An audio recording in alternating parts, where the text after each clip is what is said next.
Greetings, imagination connoisseurs. Once again, it is I, your Duke of Dope Discourse, Robert Meyer Burnett. I invite you to watch and listen to the Designing Hollywood podcast, brought to you by Martika Ibarra and the great, legendary Hollywood costume designer, Marilyn Vance.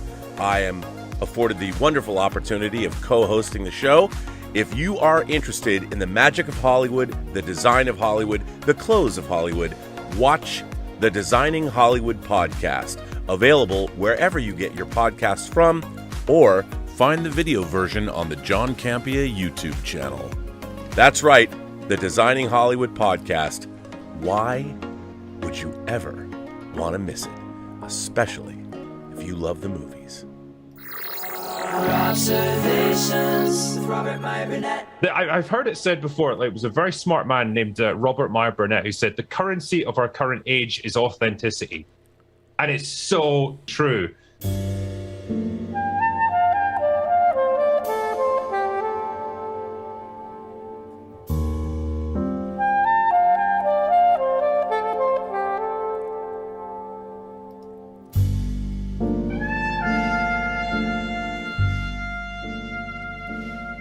Well, greetings, imagination connoisseurs. Once again, it is I, your Duke of Dope Discourse, your master of fun and wonder, your viceroy of verisimilitude, your sommelier of sci-fi and cinema, your evangelist of the imagination, and of course, the maybe never to be defined existential Mr. Rogers.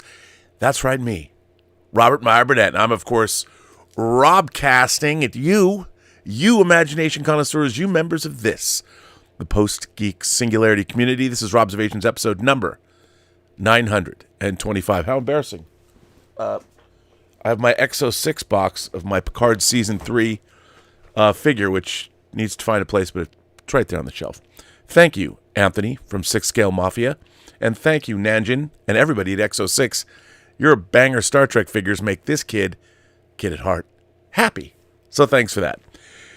Listen, I have a lot to cover. A lot of articles to read, a lot of stuff. It's all about movies. It's all about movies. But I want to start with this. You all know, if you watch this channel for any length of time, my first job in any kind of entertainment-related activity was when I was 13 years old, when I worked at Video Space, which was generally considered to be the second video store in the United States. This is way before Blockbuster. All video stores were mom-and-pop stores. Andre Blay had opened a video station here in L.A., and my boss, well, I actually met him like twice, Weston Nishimura, started Video Space in Seattle. And Weston Nishimura also went on to found the VSDA, the Video Software Dealers Association of America, which was a lobbying group for the home video industry. And back then, and I'm paraphrasing, but I remember Steven Spielberg talking about the fact that he could see the blood, sweat, and tears that he poured into making Close Encounters to be reduced to a cassette that would fit in the palm of your hand, to be more than just a little disconcerting. So, believe it or not, when home video was new, and in 1980, it was a little embryonic. I mean, there used to be video rental services where you could get 3/4-inch tapes. And Andre Blay pioneered that. He later became a movie producer himself. The great thing about Andre Blay was, and I'll just quickly, I know some people who've watched this show will get bored of this story, but so here was Andre Blay. Andre Blay went to 20th Century Fox and said to 20th Century Fox, yo, I would like to license 50 of your movies. This is like, I want to say 77, 78. I'd like to license 50 of your movies to put out on pre-recorded cassette. And Fox is like, why would you ever want to do that? And he's like, well, there's this new technology, these VTRs or VCRs, and maybe people would want to watch movies in their home. So Fox is like, whatever, bruh. Do what you want. So Andre Blay played them. Cut to 2 years later, 20th Century Fox had to pay him millions and millions of dollars to get their own movies back. And they made Blay the first president of 20th Century Fox Home Entertainment, or CBS Fox. And what a guy. But so he had started a company called Magnetic Video. And Magnetic Video, if you remember back in the day, not only did they put out Fox titles, but they would also license titles from like Avco Embassy. And so you had Meta Home Entertainment. There was all these crazy, like, low-budget video companies. So that's how we begin tonight's tale. This year, 2024, marks, believe it or not, the 40th anniversary of the release of James Cameron's The Terminator. I know, can you believe it? 40 years ago.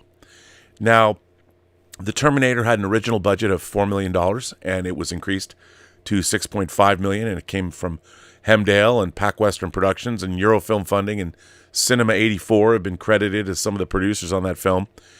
But Terminator went on to gross on a $6.4 million spend on its production.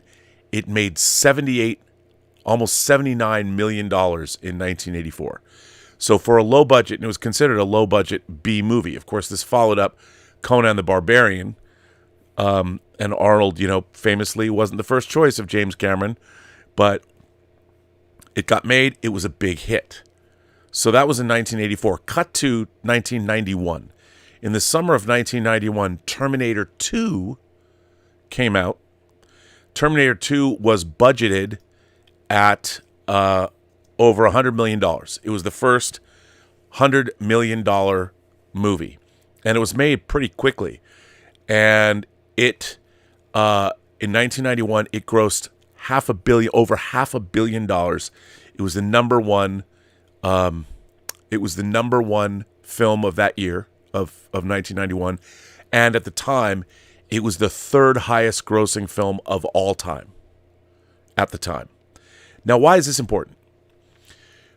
This is important because it talks or speaks to the life cycle of a motion picture. Now, the life cycle of a motion picture, it used to be that a movie would come out and, it would play theatrically and make its money, and that was it. And then you had television, so a movie could go on TV, and big budget movies would generate more advertising revenue, but still, you'd play a movie on television once. It might be tonight on the ABC Sunday Night Movie. It'd be a big thing. But with the advent of home video and cable television, you had home box office, you had HBO and Showtime, home box office and Showtime, and then there was other local channels like here, Z Channel in Los Angeles was very successful started in the 70s. I think it predated HBO and Showtime. But they were different. So what ended up happening was movies and then home video came along, and people could rent movies, people could buy movies. So there was a whole new ecosystem of movies.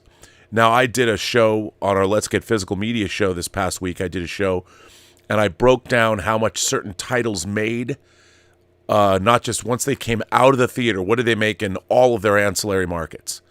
And it used to be like a movie like The Lion King grossed on home video and downloads and $850 million after it was already in the theaters.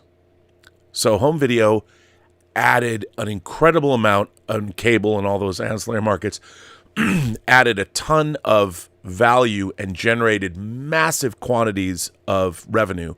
One movie made $850 million after it got out of the theater. So movies used to have, and because of the advent of home video, the revenues of studios exploded. But in the case of The Terminator did very well theatrically for a $6.5 million movie, made, almost $80 million worldwide, very respectable. But after The Terminator came out, they had other analytics. You had home video, exploded on home video, huge on cable. So the $78 million plus that it grossed theatrically was only one part of the picture. And they could look at home video numbers, which in a lot of cases exceeded the amount that the film made globally. So they could tell that a movie was even more valuable, which is why somebody decided to spend $100 million making Terminator 2, which was like, who would have ever thought that would have happened? Now, James Cameron, after he made Terminator, he made Aliens, he made The Abyss, and he was basically doing, starting with The Abyss, he was doing R&D for the entire industry. The whole pseudopod sequence, the snaking alien tentacle, was what led to the technology that he had developed with ILM to do the T-1000, Robert Patrick's liquid metal T-1000. So James Cameron, starting in the 80s with The Abyss, was was pioneering new technology. So that was part of what he was doing too. He was making up shit that didn't even exist. And he was doing that for the whole industry. Everything Cameron created kind of filtered down into the industry. But the Terminator is a good example of something that did well theatrically, but because it became a beloved film and it was watched for another half decade before they greenlit Terminator 2. So everybody who liked movies, everybody in Hollywood, everybody around the world knew what the Terminator was and loved it. So it was given a green light at $100 million to make the sequel. And of course, that movie, biggest movie of the year, and it made $500 million. And at the time, people were like, $100 million? What? How are you going to make that money back? So it was crazy, crazy money that was being spent. Nowadays, part of the problem with Hollywood and part of the problem with those economics, those analytics, they're all askew now. With the demise of, and as much as I love my physical media and still buy movies, over the last 20 years, mostly 15 years, as streaming has risen, especially over the last decade, with streaming, people don't have to buy movies anymore because you can see what you want on streaming. The problem is streaming, like everything else in the new world we live in, everything is based on analytics. You're looking at analytics. So ultimately, what you're going to wind up with is the top 10% or 20% of all the movies that get made are the ones that are going to be constantly in rotation. Classic films suffer, unless you're promoting that you have classic films, and you have to movies still need to be marketed. Our film Tango Shalom, well, not just because it's a movie about Jewish culture and interfaith dialogue, no one is watching it. So I've been asked by our distributor to do what I can on social media to bolster. And I was like, look, who knew how many people hate Jews? I'm like, I'm sorry. I spent 5 years of my life making a little comedy that's supposed to promote interfaith relationships between different religions, and look what happens. But I've been asked to do that. The thing is, movies are only as valuable as the availability of them. So what ends up happening is if people don't know a movie's there, they're not going to watch it. And unless it's picked up by the algorithms, it's not going to be recommended to you, even if you might want to see it. So the world is in a different place, and movies they're not making the kind of ancillary money that they used to. A movie that was made for $6.5 million that grossed $80 million at the theater is not going to be making hundreds of millions of dollars the way they used to when the DVD realm was at the height of, DVD was a license to print money. And what, if you remember, if you're a fan of, say, Italian Giallo cinema or Dario Argento movies, DVDs allowed all of these international cult films to get remastered. When I was a kid in high school, if you could get a copy of Suspiria on a bootleg VHS tape, it didn't matter if you could barely see it. If you had it, it was like, oh my God, I've got Suspiria. Or, you got the American release of Lucio Fulci's The Beyond, 7 Doors of Death. Even though it was cut to shit, it was like, oh my God, I've got The Beyond. You get all excited. The DVD market made it so everything was so cheap and people were buying so many movies that we got all kinds of things. You had companies like that were only doing laser discs, like Elite or Blue Underground were moving over, and you were getting all kinds of crazy releases from people like Anchor Bay and William Lustig's Blue Underground and all that. It was just made it all. Every movie was coming out. There was a market for like movies. Everybody would buy them. That has changed. And with analytics-driven movies, what ends up happening is that if a movie, for instance, is made for streaming, like, for instance, Beverly Hills Cop AF, Beverly Hills Cop Axel F is what it's called, but it's Beverly Hills Cop AF. That movie's going direct to Netflix. The only money that the new Beverly Hills Cop movie will make will be whatever they decide, however many people watched it its first month on Netflix. The movie, I don't know how much it costs, but for the sake of argument, let's just say it costs $50 million. Probably costs a lot more, but let's just say it costs 50. That $50 million is never going to be recouped. It's not going to generate, it will make zero money. Now, they'll have to decide, do we get new subscribers? Does it keep our subscribers at Netflix, which we're going to get into Netflix in a minute, but does it make any money? And the answer is no, it doesn't. It only makes money if you get new subscribers, but new subscribers are not just attributable. It's not like the Kansas City Chiefs Dolphins game where they can be like, wow, we had 2.5 million people subscribe to Peacock just to watch that football game.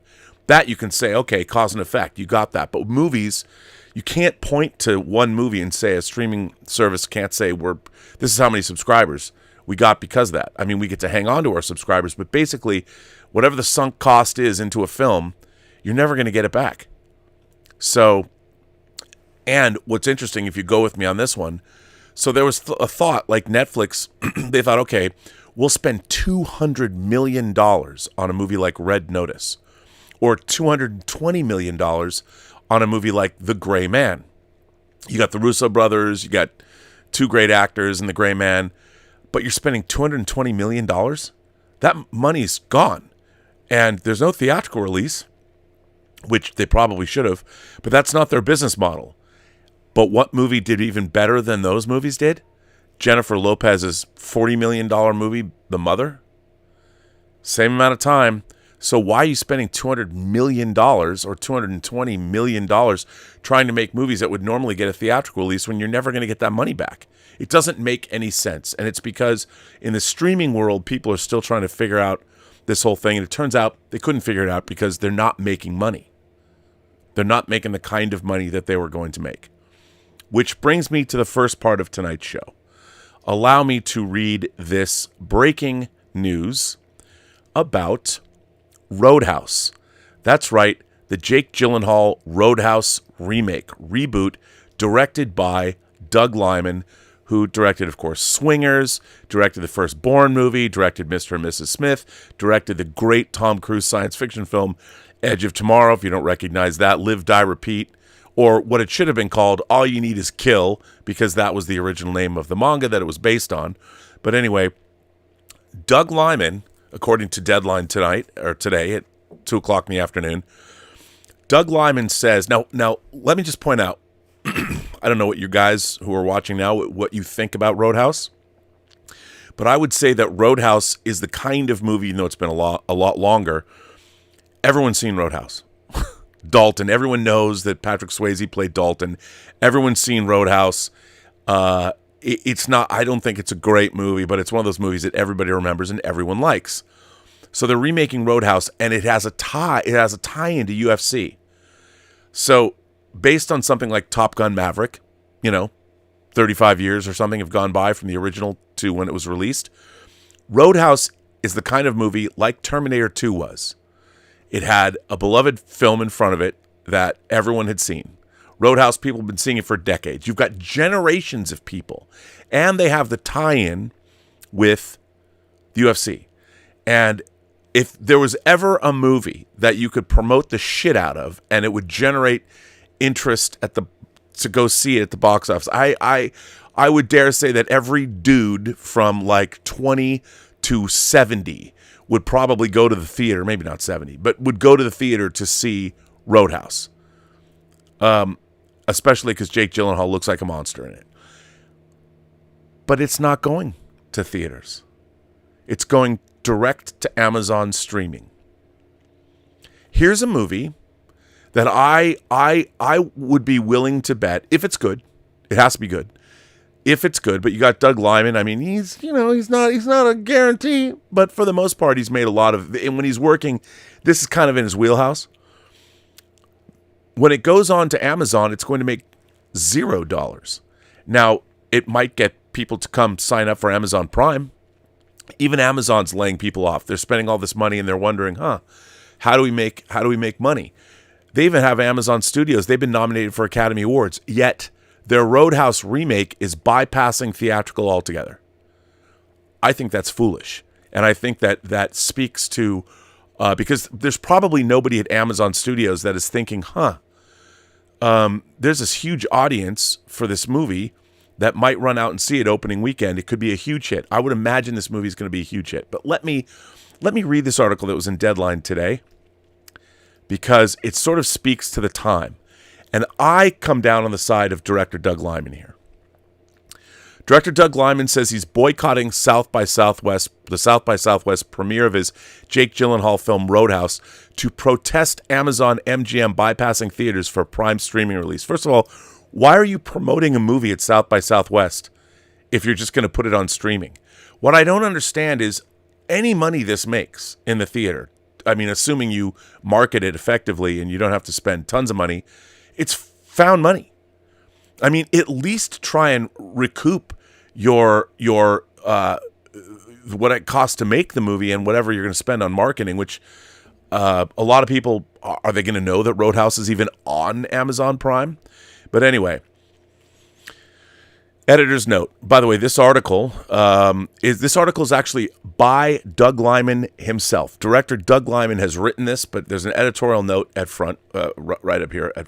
Editor's note. From his breakout in Swingers to The Bourne Identity, Mr. and Mrs. Smith, Edge of Tomorrow, American Made, and his upcoming film with Tom Cruise they plan to shoot in outer space, Doug Liman's films have kinetic energy.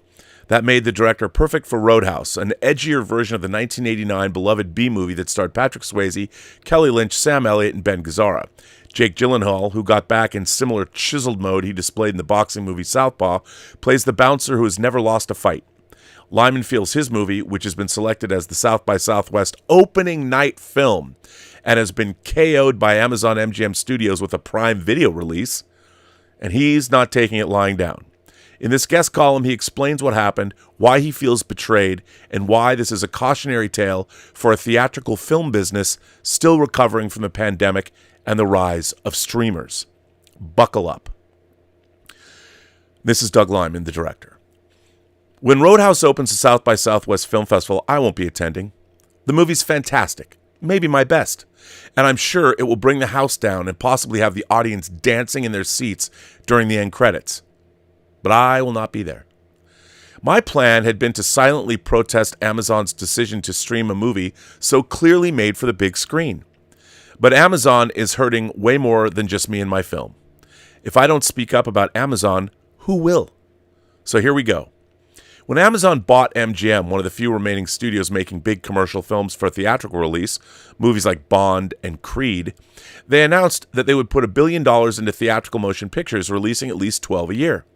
They touted it as the largest commitment to cinemas by an internet company.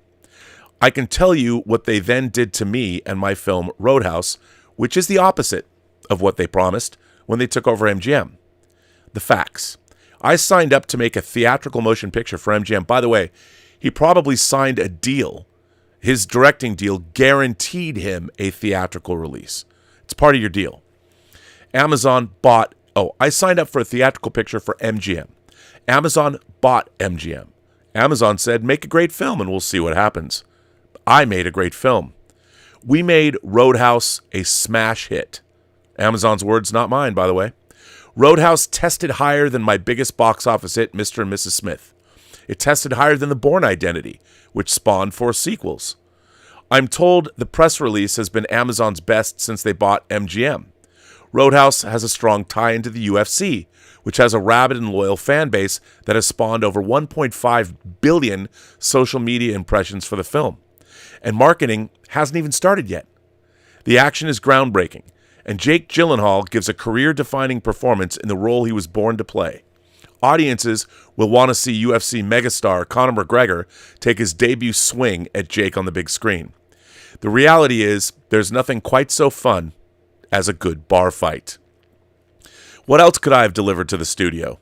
Nothing, as it turns out, because contrary to their public statements, Amazon has no interest in supporting cinemas.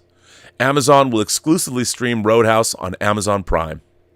Amazon asked me and the film community to trust them and their public statements about supporting cinemas. And then they turned around and are using Roadhouse to sell plumbing fixtures. Because that's what Amazon Prime is. It's shipping. All this is window dressing to get you to pay for Amazon Prime so they get your, $175 a year now, to ship stuff. So movies are a loss leader, which theoretically means you can write off the entire cost of making movies as a business expense for marketing your service. I don't quite know how all that works, but that's what I would do. That hurts all filmmakers and the stars of Roadhouse who don't share in the upside of a hit movie on a streaming platform. Usually, for those who might be curious, you get box office bumps when you're an actor or a director, above the line people. If a movie makes a certain amount of money, you get a financial bump. You get a bonus. So, and that's built into your contract. So I don't know how this works, but when Amazon bought MGM, the company that owns Amazon, or the company that owned them, that Amazon becomes a new company that owns MGM. So are there deals? Do they have, I mean, it's nebulous. I don't get all the ins and outs of all that, but they'll figure something out if they don't have to pay people. Hollywood's really good at that. So regardless, as he goes on to say, that hurts the filmmakers and stars of Roadhouse who don't share in the upside of a hit movie on a streaming platform. Make no mistake, a movie on a streaming platform makes no money. There's nothing attributable to the box office of a movie if it goes on to streaming. There is no box office. There is zero, because they don't want the movie to have box office. It seems counterproductive. I would say this, and we say this on the John Campea show all the time. A movie, regardless of what it is given added value if it has a theatrical run. A movie that only appears on streaming has no value. It has no value to the audience other than something, oh, this looks good, I'll watch this. If a movie comes out and does well theatrically, and people talk about it, it will forever have added value you can't get any other way. Because if something is only on streaming, that's all it ever will be. But if it came out theatrically, it has that extra added cachet, which gives it more value when it comes to a streaming service. Because if Roadhouse is unique to Amazon Prime, which it is, well, people are going to say, oh, I got to get Amazon Prime. I didn't get to see Roadhouse when it was in the theaters. I'm going to sign up for it at Amazon Prime. That is my opinion. I will die on that hill.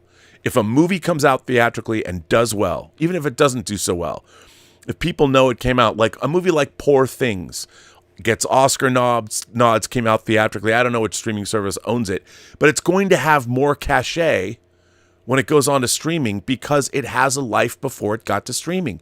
It's been given added value that you can't get any other way.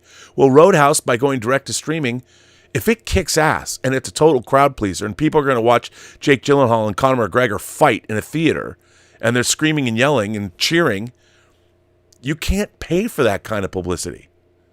Anyway, that hurts the filmmakers and stars of Roadhouse who don't share in the upside of the hit movie on a streaming platform.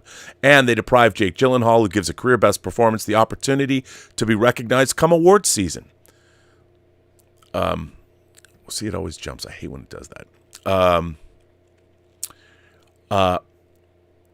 Sorry. If we don't put tentpole movies in movie theaters, there won't be movie theaters in the future.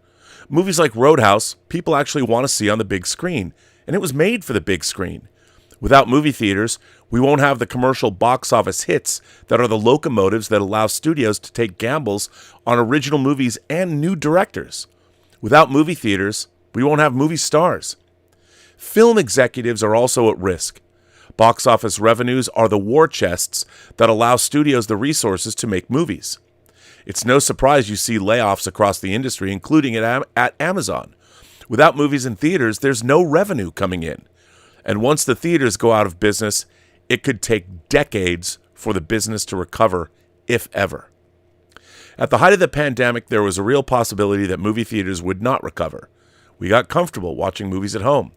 But then a remarkable thing happened when restrictions lifted. We started going back to the movie theater. The fact that we still have movie theaters after the global pandemic didn't happen by accident. It happened because brave filmmakers like Chris Nolan and Tom Cruise insisted their movies play in the theater, and they proved audiences are still there. They proved that despite everything, we still enjoy gathering and sharing in the communal experience of watching a film together. People love going to the movies, despite the convenience of streaming. They are not mutually exclusive. In fact, data shows that movies do better on streaming if they've been released theatrically first. Clearly, and we're going to get into that in a different story later. I'm not opposed to streaming movies. I made one of Amazon's first original movies for streaming, and during the pandemic sold a streaming movie to Warner Brothers. I'm currently making instigators for Apple. But I am opposed to Amazon gutting MGM and its theatrical business, as I would have had Jeff Bezos bought the Washington Post and then gutted its newsroom. He did the opposite. I like the Amazon film execs, and I believe they're good people who are trying to do their best. They have a lifetime of experience making and releasing films in theaters. We tried everything to convince them to put Roadhouse in theaters. They know all the arguments I presented here. I even asked them to allow me to sell Roadhouse to another studio that would put it in theaters. They said no. Maybe they are victims of this as well, forced to betray the artists they spent their careers supporting. The reality is, there may not be a human villain in this story. It may simply be an Amazon computer algorithm. Amazon will sell more toasters if it has more subscribers. It will have more subscribers if it doesn't have to compete with movie theaters. A computer could come up with that elegant solution as easily as it could solve global warming by killing all humans. But a computer doesn't know what it is to like to share the experience of laughing and cheering and crying with a packed audience in a dark theater. This is a great point. And if Amazon has its way, future audiences won't know either. I'm sorry, but I'm right there with Mr. Lyman. Analytics cannot explain or tell you what human beings like. It can only predict. But we know, like, I remember when I was 13 years old, first working in video stores, and I was reading, there was all these articles and all these magazines and newspapers. They were all, this is the home video is the end of Hollywood. And I'm not like some oracle at Delphi or anything like that, but I, as a 13-year-old kid, and why did I know this? Because I was one of these people. I'm like, home video is going to turn the entire planet into movie fanatics. It's hard for younger audiences, a lot of my audience is a lot younger than me, to understand this. But the idea of going to a video store and being able to pick a movie out and watch it whenever you want was so revolutionary if you were a movie fan that it was, I worked from 1980 to 1988 in Seattle home video stores. I first worked for Video Space, then I worked for Magic Video, then I worked for Silver Platters. I was the manager and buyer of the Laserdisc division of Silver Platters for 2 years when I was in college. Until I moved away from Seattle to go to school at USC, I worked in home video for 8 years. And I watched the explosion of the industry. I was there at ground zero, and I watched it proliferate. And I used to watch people come in, before I could even drive, 14, 15 years old, I'm working at Video Space, wearing a coat and tie and all that.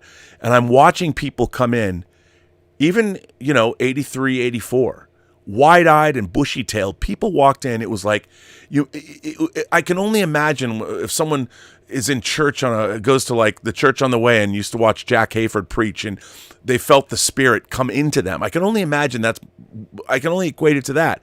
People became believers in video stores. Whole families would come in together and look at kids' movies. The parents would always want to get a little porn, but you'd and they did. You'd get a kid's title, a main, whatever the A-list release was that week, and then I always want to get a little porn. And by the way, Be Kind, Rewind, that was only true of movies that weren't pornographic. The pornographic tapes never came back rewound. Go figure. I guess that means they worked. So but it was an amazing time, and people could come in and pick their movies. You didn't have that before. And then what it did was people would be like, I really like this film. What other films are directed by this person? Well, that's when I came in. And well, you should get this, or if you like this, get this. It was like the greatest thing ever, and it was a fantastic way for me to feed my own film interest. But you could watch these things happen. You could watch it occur, and everybody was saying, "Oh no, Hollywood's gonna," and it was all the big filmmakers. They were worried, and then they would see how much, Paramount, for instance, which is funny because I'm going to talk about Paramount shortly. Paramount was the first studio that made it a point to. So what it was, at first, they were selling tapes were really expensive. Like if you wanted to buy the Blues Brothers from Universal, MCA, Home Entertainment, it was like $112, and it was over 2 tapes to buy it if you wanted to buy it. And that's what they were priced for the rental market. So video stores would pay this much money, and then they would rent out the tapes. And you had to rent them out a certain amount before they even paid for themselves. But people were renting tapes fast and furious, so they would eventually pay for themselves. It was Paramount that started a sell-through program. And the first 2 sell-through videotapes that ever came out were Officer and Gentleman and Star Trek II: The Wrath of Khan. And they were priced at $39.95. They were followed up by other movies like Flashdance and Raiders of the Lost Ark. Paramount had monster success selling tapes. Those tapes at $39.95. I mean, think about it. Compared to DVDs, yes, a VHS or at that time beta tape, $39.95. And people are like, wow, they're so cheap. I can't even begin to tell you how many tapes we sold of something like Raiders or Star Trek 2. Because I think I spent $100 to buy Star Trek the Motion Picture on tape when it first came out. But then Star Trek 2 was $39.95. So it changed, and then that's the idea of people could start collecting movies. I mean, I used to copy. I had 4 VCRs at one point, Daisy Chain. I was copying everything. Shh, don't tell anybody that. But my friend Mike Mathers, his father, who's an FBI agent, used to borrow my videotapes, and I would leave the FBI warning on the front when I copied things. I just thought that was hilarious. But anyway, that's the way it was. And the home video industry doubled, tripled, quadrupled sometimes the grosses of movies. It was very important. Theatrical, home entertainment, cable, then, that's what would happen. And that was the ecosystem. Now with streaming, you've taken all that away. There is no money made individually for a film if it goes to streaming. It doesn't exist. That's why they're trying to figure out, the thing about streaming that made it attractive for the studios is it's found money. They know that based on whether it's Paramount Plus, whether it's Disney Plus, whether it's HBO or Max, and whatever your streaming service is, if you have, like, Netflix knows that, say, they know exactly how much money they're making every month. Now, Netflix's only business is streaming. That's it. That's all they've got. So they're like, okay, well, and that's why they license so many things. And I'll tell you a secret about streaming that they don't want to admit. But there's a reason that Netflix paid $100 million for 1 year just to run Friends for another year before it went over to Max, HBO Max. Because people want to watch things that they know. They like their comfort food. They like watching Friends over and over and over and over and over again. That's why Suits became such a huge hit when it went onto a streaming service. So old programming is sometimes way more lucrative, and if streaming services don't own it, they can license it out. That's why you're seeing HBO Max or Max, Warner Brothers, under a crushing debt, is now licensing things that they would normally just put on Max. They're licensing Sex and the City. I think it's going to Netflix. Why? Because Sex and the City on Max doesn't make a dime. But you license it to Netflix. Netflix might pay you. I have no idea what they're paying for it. But they're going to give you millions of dollars to run the entire Sex and the City on. That's millions of dollars that you weren't getting before. And streamers are finding out, And that's how they used to make money for, TV shows. A TV show with Suits. Who would have thought? I don't know how much they paid for 9 seasons of Suits, but they used to license out TV shows all around the world. When they go on streaming, they were not going anywhere. They weren't being licensed anywhere. And so that's why streaming took all of these models that were so ingrained, and they worked, and it destroyed them all. And suddenly the income was just not there anymore, which was, quite frankly, kind of stupid because everyone was thinking in terms of the analytics numbers. But entertainment has value, and entertainment is imbued with more value. The more popular it is, the more people know it. Why do you think, go back to Star Trek. Star Trek, I mean, it used to be like, come to Paramount Plus, the home of Star Trek. Now, nope, it's not there anymore. We're going to take the movies and put them on HBO so you can watch the Star Trek movies on different streaming services. I mean, because they weren't making any money. But somebody is going to, of course, license the Star Trek movies out because people will always watch those movies. But when you put them on your own streaming service, their value is gone. Unless you have people subscribing, but they're not subscribing because no one's subscribing to Paramount Plus because I guess if you have all the Star Trek shows in one place like they promised. But anyway, so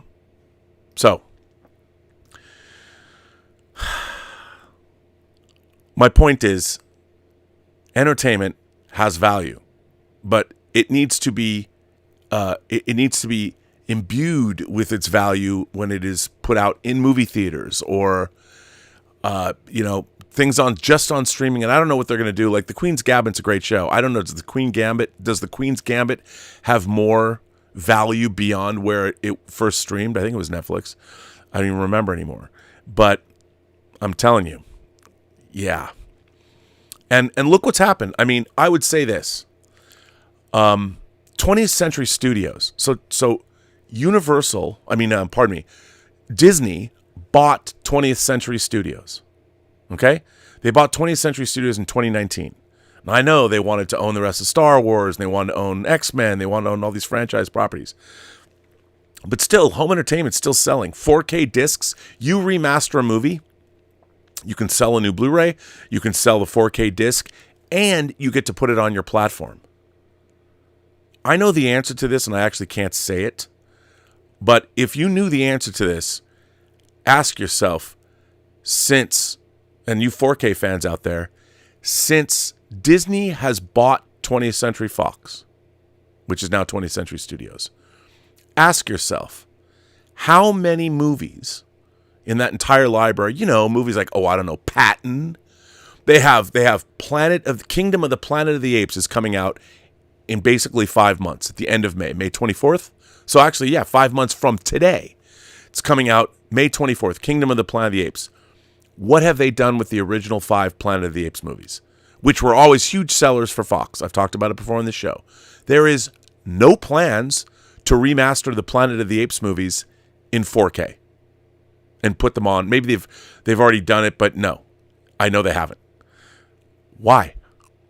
They're wondering, they've got a Planet of the Apes movie coming out, and it used to be the home video departments of the studios would wait. And if you had a Planet of the Apes movie coming out, what would you do? You'd release a big box set of Planet of the Apes in advance of Kingdom of the Planet of the Apes coming out.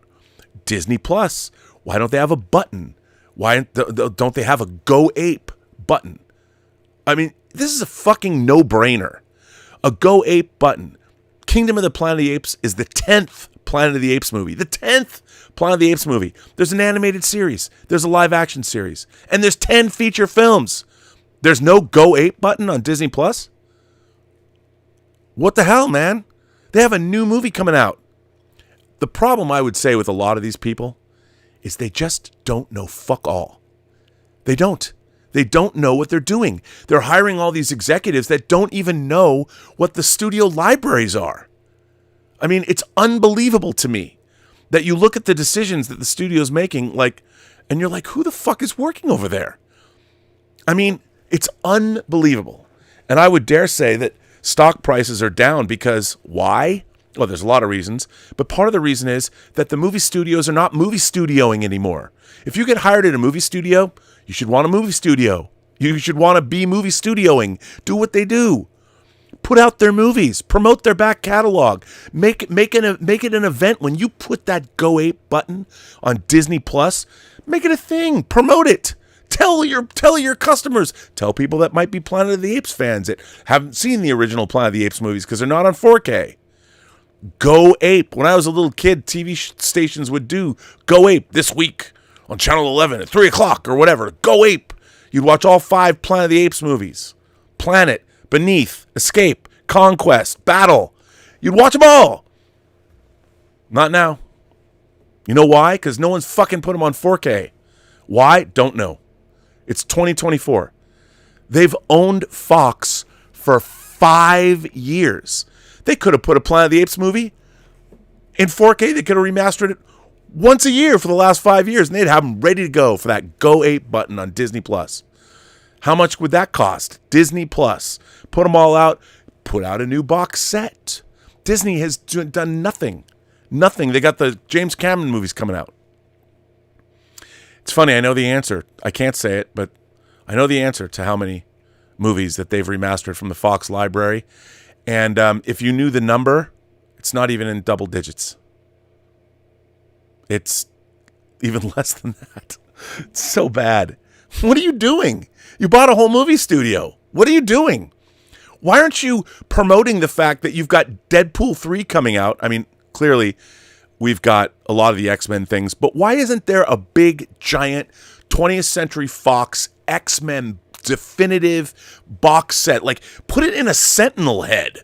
Make me a big plastic sentinel head with every one of the X-Men movies. I mean, to be fair, I did produce special features for X-Men and X2, but I mean, give that to me. Why aren't you promoting that?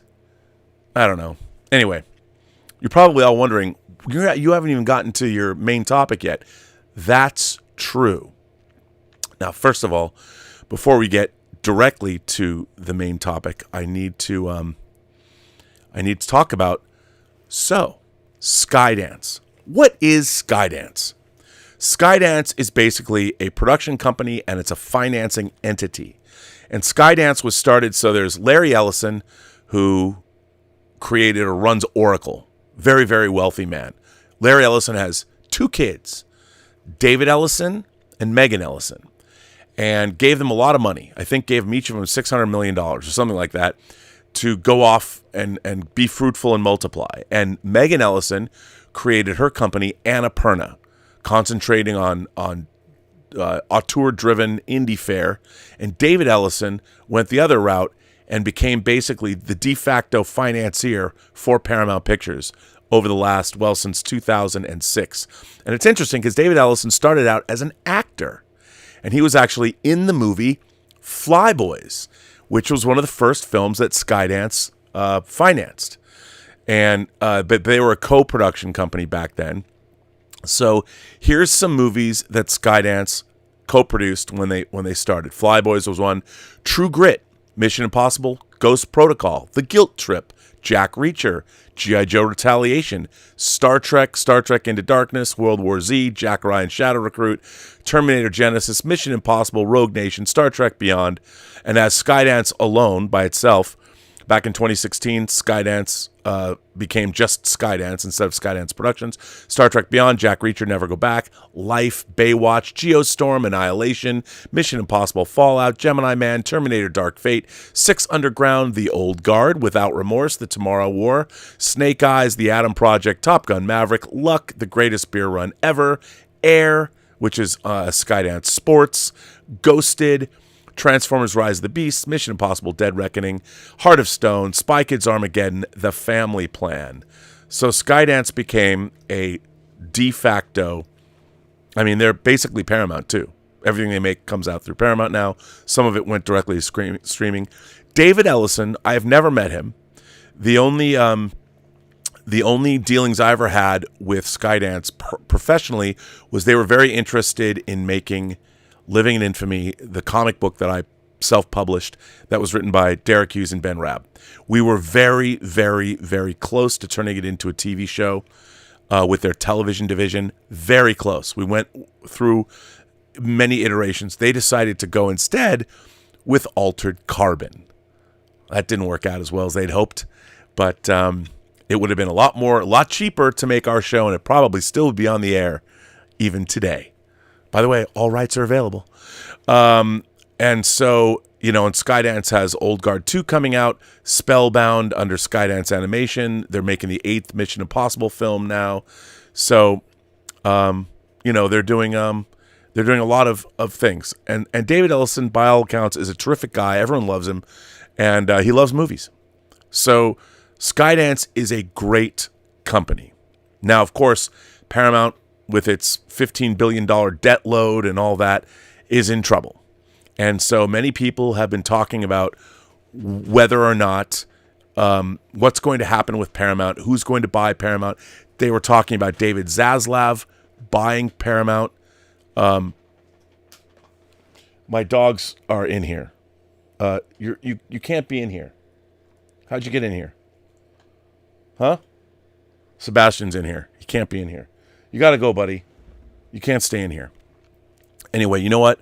I don't know how he got in here, but I'm going to have to take him out of here because there's too many things. So keep in mind, I'm just going to stop for a second. I will be right back. Dog break.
Okay. Thanks for that. I can't deal with Sebastian. He's figured out how to open doors. So, he can open the door to the Observatory, which is not a good thing.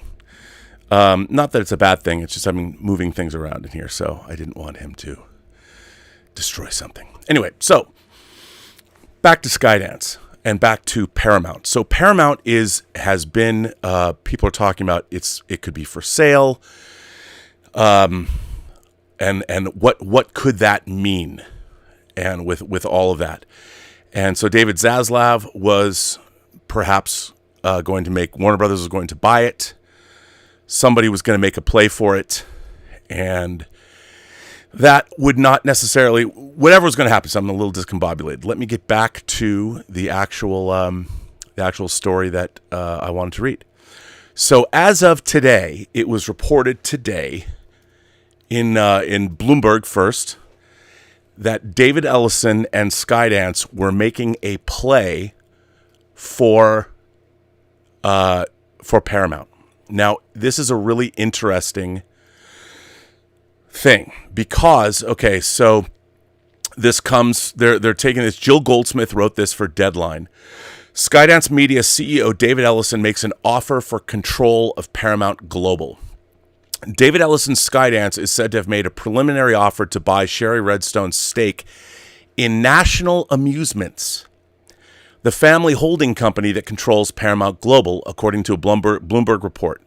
Reps for Skydance, National Amusement, and Paramount Global declined to comment. Deadline is hearing the situation is status quo regarding Skydance pursuit of the media company, which was first reported in Deadline in early December. And there's a way to go in clinching a deal for the ultimate prize, Paramount Global.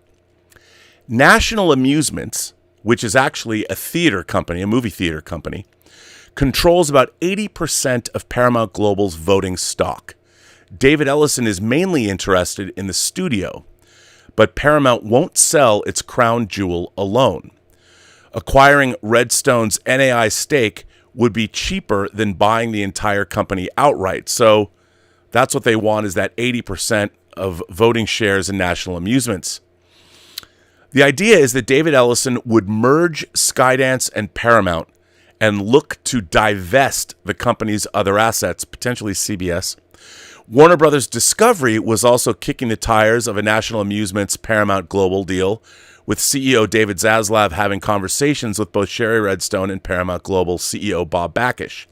Wall Street gave that proposition a big thumbs down, given Warner Brothers Discovery's debt and the struggle to get its own financial house in order since Discovery and Warner Media merged.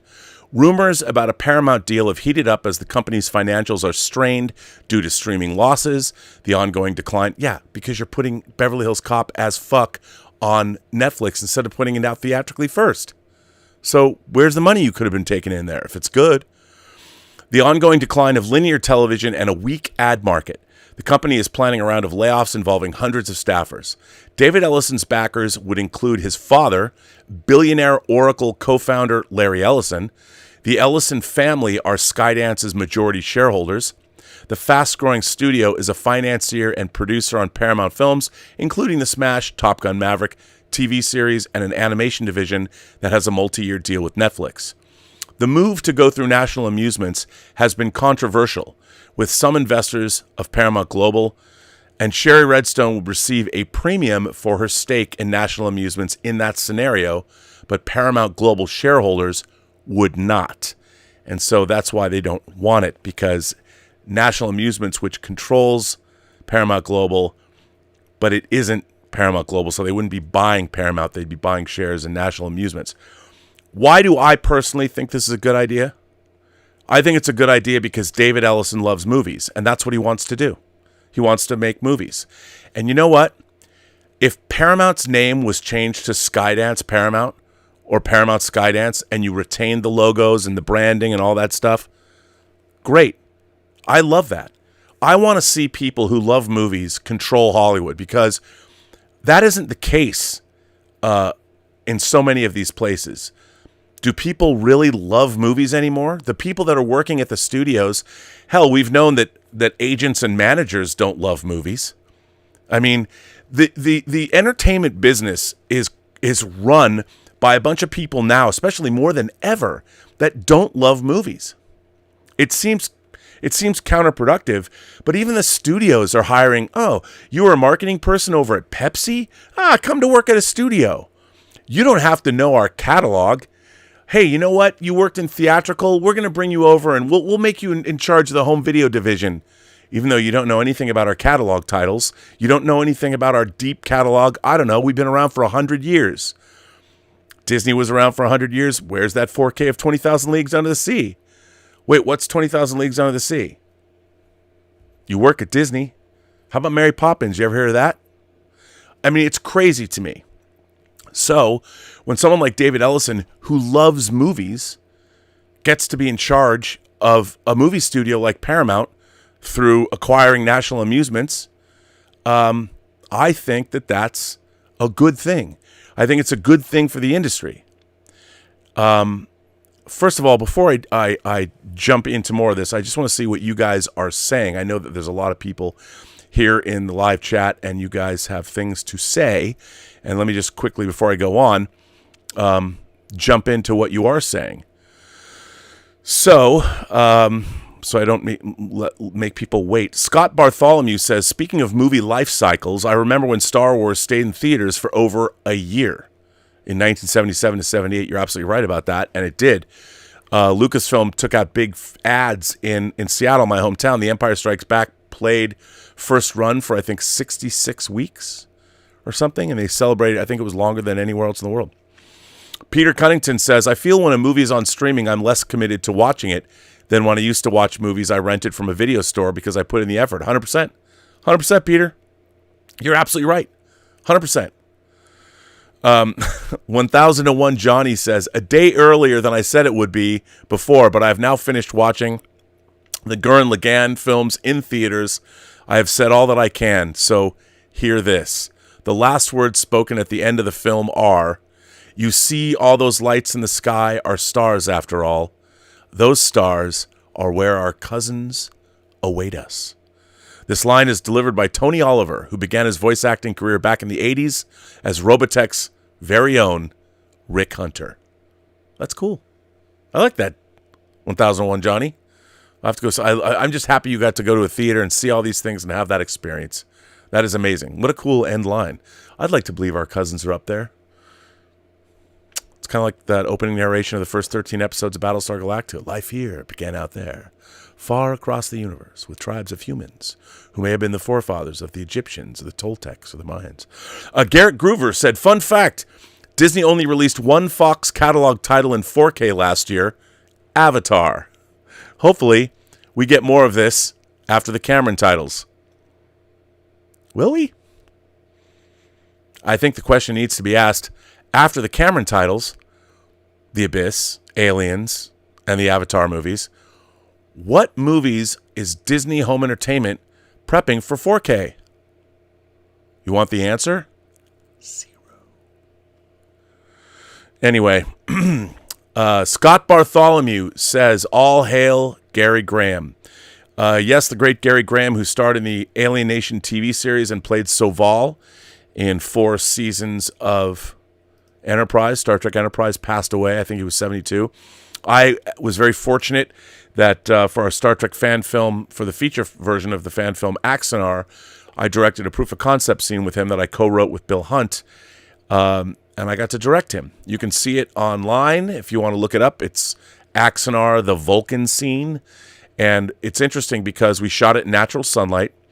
Against all we had was a 20-foot by 20-foot green screen that we moved. I plotted where the sun was going to move, so every time we did a different take, we had to make sure that the sun was over their left shoulders because that's the way effects maestro Tobias Richter from the German company The Lightworks wanted it.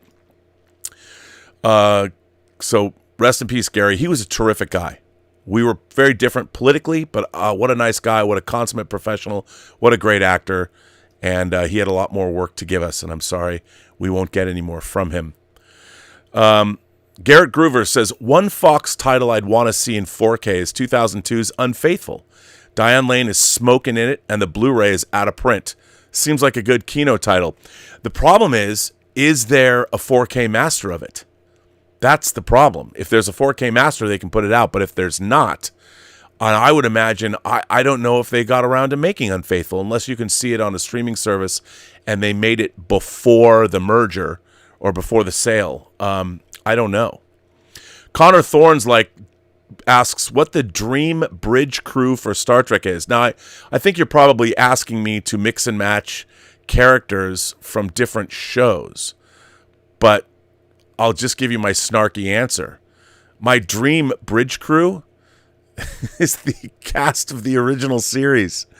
No, honestly, I think my dream bridge crew would be start from scratch and make a new Star Trek TV series and cast actors that I would find to play the roles that we'd written from them. I mean, there's so many great actors out there. I mean, I don't know what a dream bridge crew. I'd have to think about who I would mix and match together. But it's hard to. I love Captain Sisko. I love Avery Brooks. I love Patrick Stewart. I love William Shatner. So any one of those would make a fine choice for a captain. But you can only pick one. So it'd be tough. I'd be hard pressed to answer that question. The Jughead from the UK says, Happy New Year, Rob. Hey, it's still January. Forget about it, said my best South Philly Italian accent. You reminiscing about your store, the video store, brought me back to great memories for me about blockbuster days of the 1990s. We'd grab a couple of cheap JCVD videos. Jean-Claude Van Damme. And yeah, why not? I mean, Bloodsport's coming out in 4K. It's going to be a banger. Garrett Groover says, Disney is currently making a third Tron movie. Are we getting the OG Tron movie and Legacy in 4K? Probably not. Can you imagine Legacy in Dolby Vision? No, I can. And on the Blu-ray of Tron, you can see a feature-length documentary I directed about the making of Tron that I also edited with Rob Cipriano. And while it will never be in 4K because we shot it in NTSC standard definition video, I'd love to see them upscale it and put it on the disc again. Thank God it made the Blu-ray. I don't know why it's not on Disney Plus because it's pretty cool. But yes, Tron Legacy, the sound alone.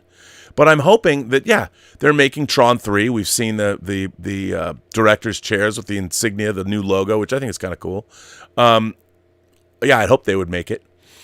Garrett Groover says, ever since Disney bought Fox, Disney has only released 5 Fox catalog titles in 4K. Alien, Home Alone, Speed, and Heat, originally a Warner Brothers title, and Avatar. Those, well, other than Avatar, they were all finished before the merge. Fox did those titles themselves. The Jughead one says, "Oh, a KFC bargain bucket. Oh, we would. Okay, this is the third part. We'd grab a couple of Jean-Claude Van Damme videos and grab a KFC bargain bucket and gorge ourselves throughout the Friday night. Regarding the future of Star Trek, I'm just blessed to have lived. The best years for a Star Trek fan were 1969 to 1998. Love and respect from the UK, brother." Well, thank you, Jughead. I do appreciate that. Thank you very much. And you're not wrong. You are not wrong. John Suntress from the Word Balloon Podcast. If you've never listened to the Word Balloon Podcast, you should check it out because it's great. Would CBS still own Trek TV in the New Deal? Well, here's what I wanted to talk about Star Trek. What does this mean for Star Trek? Now, first of all, Skydance has financed all 3 of the Kelvinverse Star Trek movies. Now, a lot of people think, "Oh, Rob, those movies made all kinds of money, more money than the other original Star Trek movies made."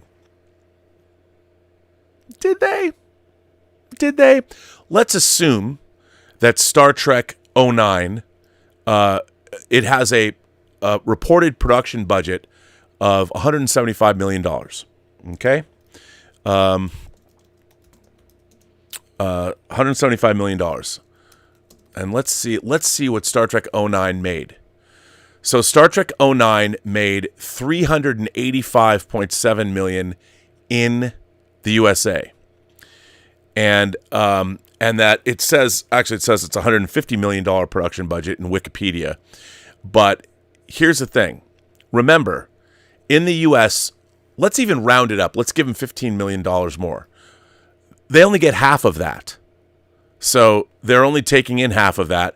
So basically, the gross for Star Trek, if I've rounded it up, it's only 200 million for the box office. That does not cover the movie and marketing costs. Now, it might have made another, I don't know, $100 million. These are not, and Into Darkness was more expensive. It's the same thing. These movies were barely, if that, profitable. Star Trek Beyond was not profitable. They wanted these movies. When you're making a tentpole movie and you're spending $175 million on it, they were expecting to do Terminator numbers. They wanted 750 million to $1 billion. That's what they're looking for. 385 million domestically. A lot of money, actually. Good money in the United States. Star Trek just doesn't travel foreign. So they didn't have a big foreign bump for Star Trek. Not a lot of money there. Not a lot of money was made. And that was the case. That's why Star Trek 4 has been so difficult to make. Because in order to make a new Star Trek movie, they can't spend $200 million on it because it won't ever make money. Why would you make a movie like that? The cast wants more money. They have to take, in order to make a new Star Trek movie with the Kelvin cast, with Chris Pine as Kirk, you have to pay him.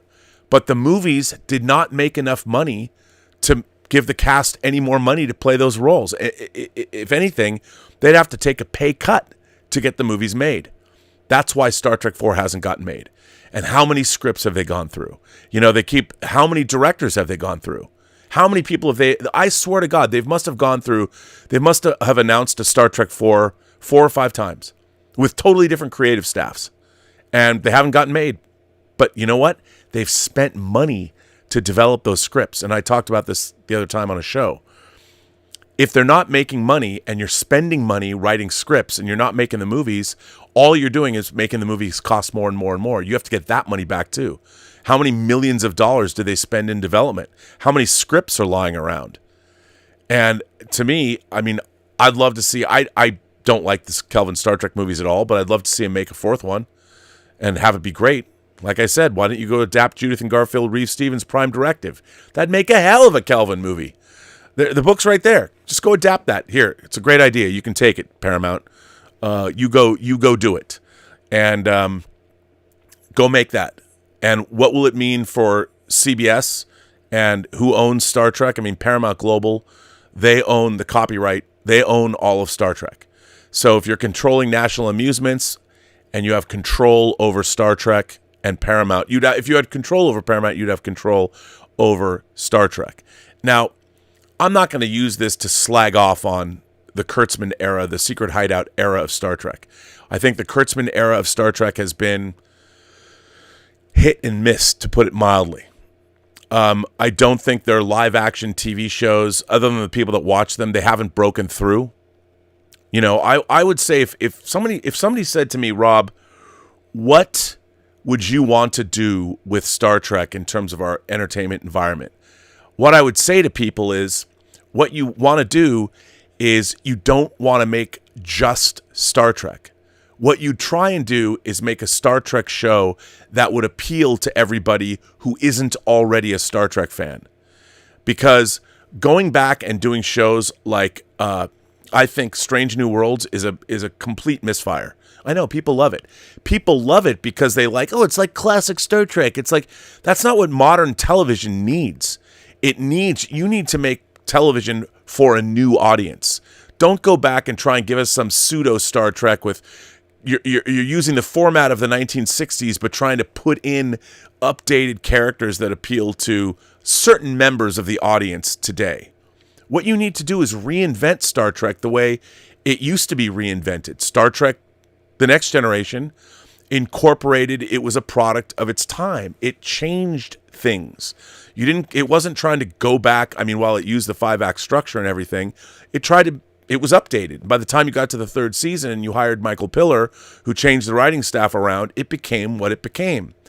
And it's really weird that this desire, even the Skydance Kelvinverse movies, let's go back and retell the stories of Kirk and Spock. Discovery is supposed to be, it was a prequel. Strange New Worlds is a prequel. Why? Why are you going back and making a prequel to a show from the 1960s when Star Trek during the Berman-Roddenberry era moved forward. I mean, you could say, well, Rob, Discovery went in 1,000 years in the future. Perhaps the dumbest future ever depicted in any science fiction ever. I mean, it is the most... Buy a science fiction novel. Read any space opera. Read a Peter F. Hamilton novel. Read Verne Vinge's Fire Upon the Deep. Go read anything. Any science fiction book. Dune takes place thousands of years in the future. And yet the Star Trek future that we get in Star Trek Discovery... Yeesh. But anyway, don't want to make it like that. But I would say this, that what if David Ellison does take over National Amusements and Skydance is going to become, it'll be Skydance Paramount, I believe that it is a good thing for Paramount itself. I believe it's a good thing for Star Trek because the status quo in Star Trek, it's basically treading water. You're not making anything groundbreaking for audiences outside of the already existing Star Trek audience. You need to do something and make Star Trek The Next Generation broke through just the Star Trek audience. When Star Trek The Next Generation went off the air in 1994, it was All Good Things, the last episode, the ratings were huge for a syndicated hour-long television show. Star Trek The Next Generation broke through the Star Trek audience. It was a show that everybody was watching. It was a big success. And 1994 was arguably the biggest year in Star Trek history. You had Next Generation going off the air. Deep Space Nine was on the air. You had Star Trek Generations coming out in November. Star Trek was on the cover of Time magazine. Kirk and Picard were on the cover of Time magazine. It's never reached that zenith again. And you'd think we're getting more Star Trek between Lower Decks, between Discovery, between Strange New Worlds, Prodigy. We've got the Section 31 movie coming, which, by the way, what they did to Section 31 in Discovery was, I don't know. Tell me you don't understand the concept without... Oh, wait, you did show me you didn't understand the concept. I had to sit through that drivel of what you've done. Now they're making a Section 31 movie? Ugh. You know what Section 31 was when you was first introduced in Deep Space Nine? It was one guy. Section 31 was one dude. They didn't have a headquarters. They didn't have ships.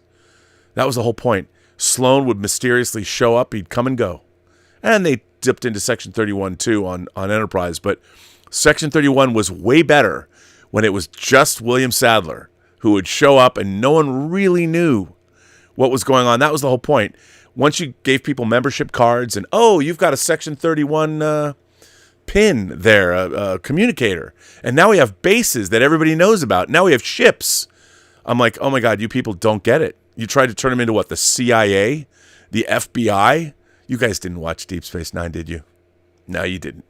You didn't even read David Mack's Section 31 novels, did you? No, actually you did because you ripped them off. Right. But no, I think as far as Star Trek is concerned, I think that maybe, hell, do you know what I think David Ellison would do?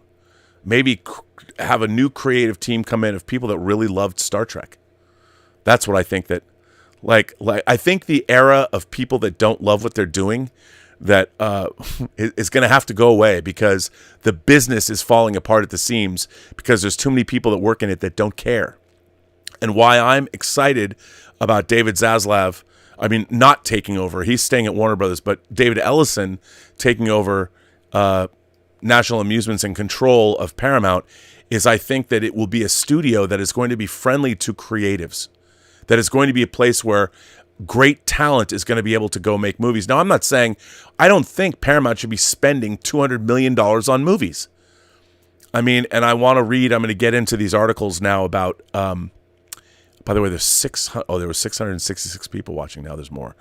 But I want to get into these articles about Netflix because I think that this is really interesting. So this is another article that I want to jump into because I think it's very valid when it comes to talking about where we're at in terms of streaming.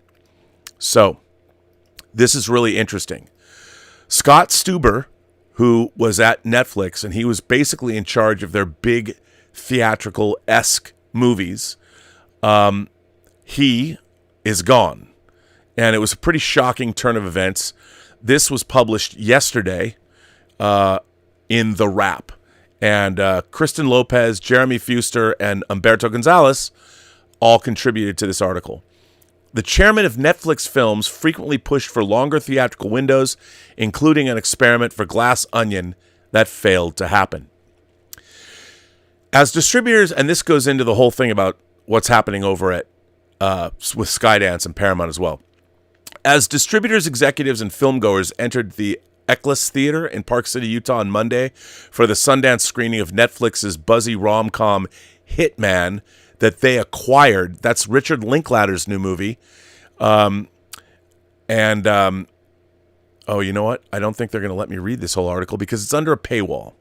And I didn't really realize that, so I apologize. I guess I can't read this whole article. I thought, well, I guess I can't. Anyway, Scott Stuber is gone. And this article in the Wrap, I didn't realize it was behind a paywall, but he's gone. And one of the things that he was always pushing for at Netflix was bigger theatrical windows. And if you remember, one of the things that Netflix did was Rian Johnson, after the success of Knives Out, Netflix gave him $400 million plus to make 2 Knives Out sequels. And Glass Onion was the second of those sequels. And was the first of the sequels. It was the second Knives Out Benoit Blanc movie. So Glass Onion was the second one. Now, what Netflix was going to do was they were going to release, because Glass Onion made over $300 million at the worldwide box office. Knives Out did. Pardon me, I'm all combobulated. Knives Out made over $300 million at the worldwide box office, and it wasn't a hugely expensive movie. So, Netflix, here, have $400 million, go make 2 movies. So you're looking at $200 million or whatever. But theater owners wanted Glass Onion in theaters. So it was originally thought that Netflix was going to do a big theatrical release with Glass Onion. Put it out in theaters because that potentially, again, a beloved franchise film like Knives Out, a new character, a new franchise, Benoit Blanc, Daniel Craig, everyone loved him in that role. It was probably a good bet to believe that Glass Onion might have made $500 million because it already was following up a beloved movie that did very, very well. So the idea would be that, okay, Netflix is going to spend $200 million a piece on these sequels, these 2 sequels. But then they bailed. They decided, nope. Instead of giving it a big, wide theatrical release, we'll do an experiment and we'll put it in like 700 theaters for like a week. So the whole point of Netflix dipping their toes in, and this was something that Scott Stuber wanted to do. He wanted Netflix to delve into the theatrical side of exhibition, rather than just, Netflix was spending $200 million to make Red Notice with Gal Gadot, Dwayne Johnson, and Ryan Reynolds. The thing is, $200 million, where's that? You don't get a return. You put it on Netflix, and the hope is that a movie with those caliber of stars in that movie would generate enough subscribers. Like, you'd get millions of subscribers who wanted to see Red Notice. But that's not what happened. You might have gotten some. And then the same thing with The Gray Man. The Gray Man, a $220 million movie directed by the Russo brothers, starring Chris Evans as the bad guy. And did that movie make the kind of money? So you're looking at 2 movies that you spent $420 million on. And with the Knives Out sequels. So they were thinking about, well, if we put them out theatrically, all that money is money we weren't going to make anyways because they're not theatrical. But so they were going to do this because Scott Stuber was pushing for theatrical. And with Glass Onion, it was doing really, really well. But then they yanked it out of theaters. They should have put it in theaters. They should have done what movie studios do, which was put it out, market it to theaters, let theater owners take that movie. They really wanted that movie because it was following up a hit film. And rather than do that, they could have made $500 million. I'd be willing to bet you if they had done a regular studio release with Glass Onion, they would have made $500 million worldwide. That would have paid for both of those movies. Because they're sunk. How else is Netflix making any money? Just through subscriptions. Now they have ad-based tiers. At the time, they hadn't started those yet. But They didn't even give it a chance. So Scott Stuber had been trying and pushing to put these movies out theatrically. Red Notice. If Red Notice, a $200 million action movie, had a theatrical release, even if it wasn't as successful, you would have still known it was a theatrical release. How many of you watch Red Notice that is watching right now? Please, show of hands. How many? I don't know. But the problem is, I'll tell you one thing, the movie didn't make any money at the box office because it was never theatrically released. So they spent $200 million on a movie. How do you get that money back? How many subscriptions do you have to look at? And because remember, when you subscribe to a streaming service like Netflix, your subscription is going to everything that's on the service. They don't sit there and go, well, these people subscribe now. They all just subscribe to see Red Notice. No, they didn't. Maybe some people might have, but you're already a subscriber to Netflix.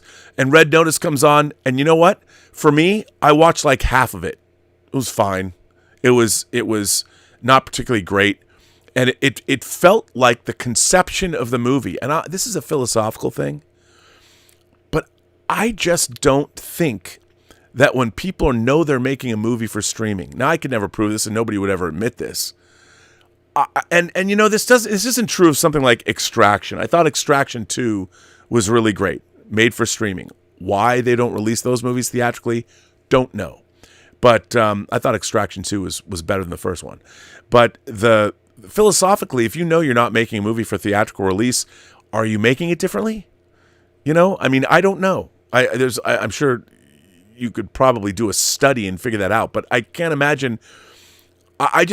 And so in this article, they make the point that the Jennifer Lopez movie, I think it's called Mother, was made for $40 million and generated more views than I think Red Notice. Became one of the highest rated films. And here's the funny thing. On streaming, I would even posit, what has streaming done to us psychologically? When we think about when we're going to watch a streaming show, like I'll give you an example, Reacher. Reacher Season 2 just finished. Reacher Season 2, there was a little bit of explosions and mayhem in the last episode, but basically it was close quarters combat. There was a house blew up, and they had this big helicopter set piece in the last episode.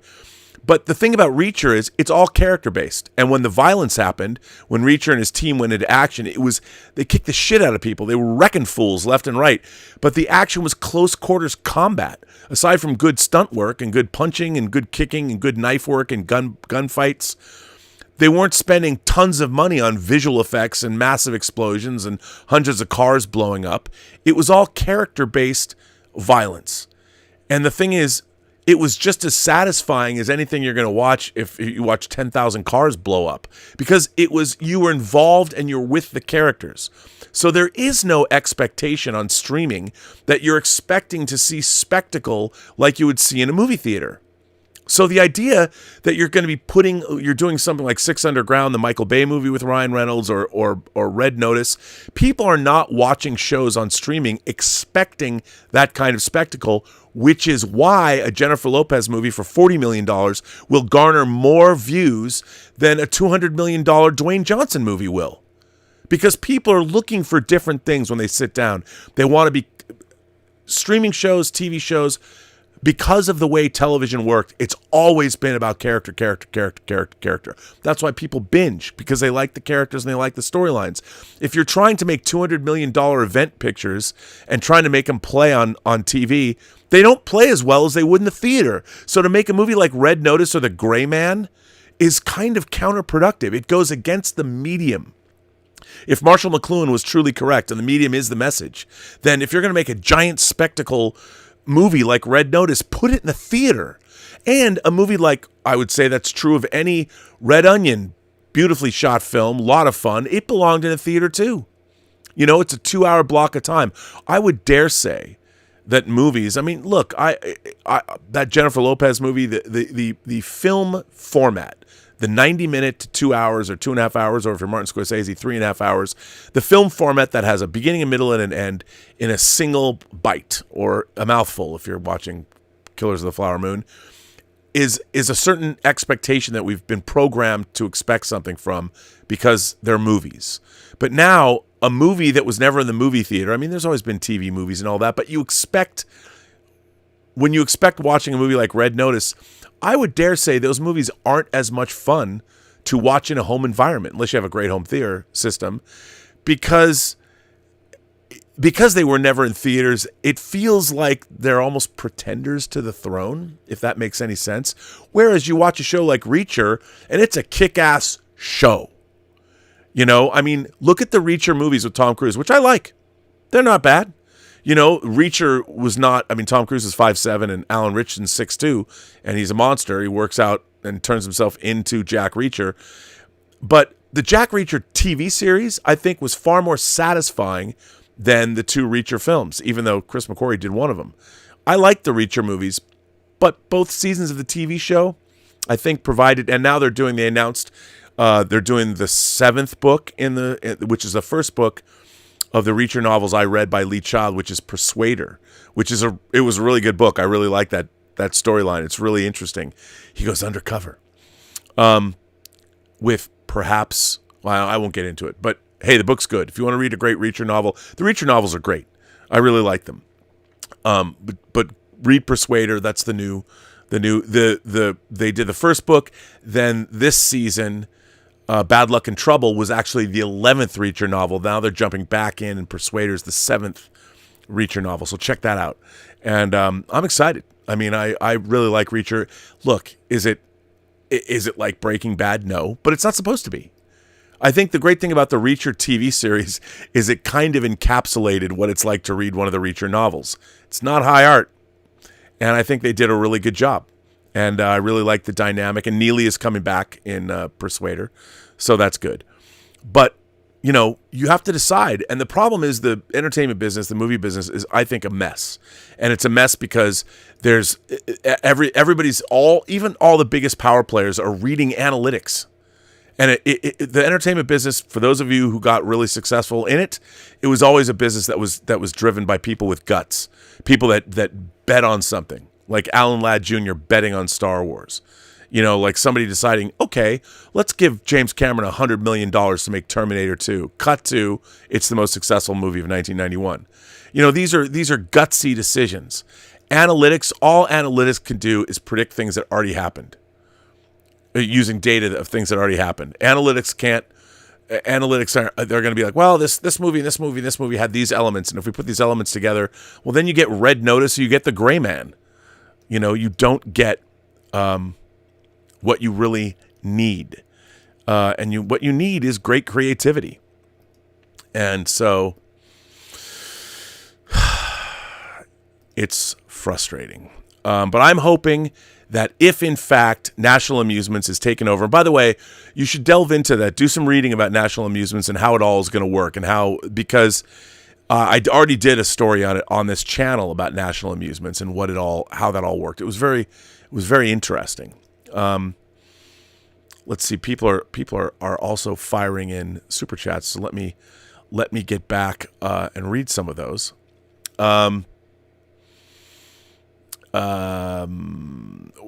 Suntress says, would CBS still own Trek in the new deal? Well, Trek is now owned, from what I understand, by Paramount Global, because CBS and Viacom are now all one big entity under Paramount Global. So I don't know if I said that before. Isaac Cushman says, do you think it's possible Poor Things and The Lobster take place in the same universe? The procedure in The Lobster feels like an evolution of Godwin's experiments. First of all, Isaac, I love this idea. The Yorgos Lanthimos universe, the Lanthimos verse. I love this idea. This is now in my head canon.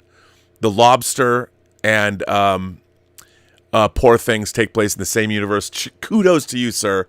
That's a great idea. That's so great. I love it. Now I can't unsee that. I don't want to unsee that. It's so great.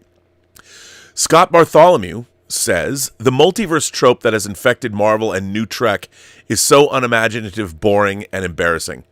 I agree. And the thing is, the multiverse, I mean, between What If and Multiverse of Madness, and you know, I think the real problem with the multiverse trope is it's been done badly.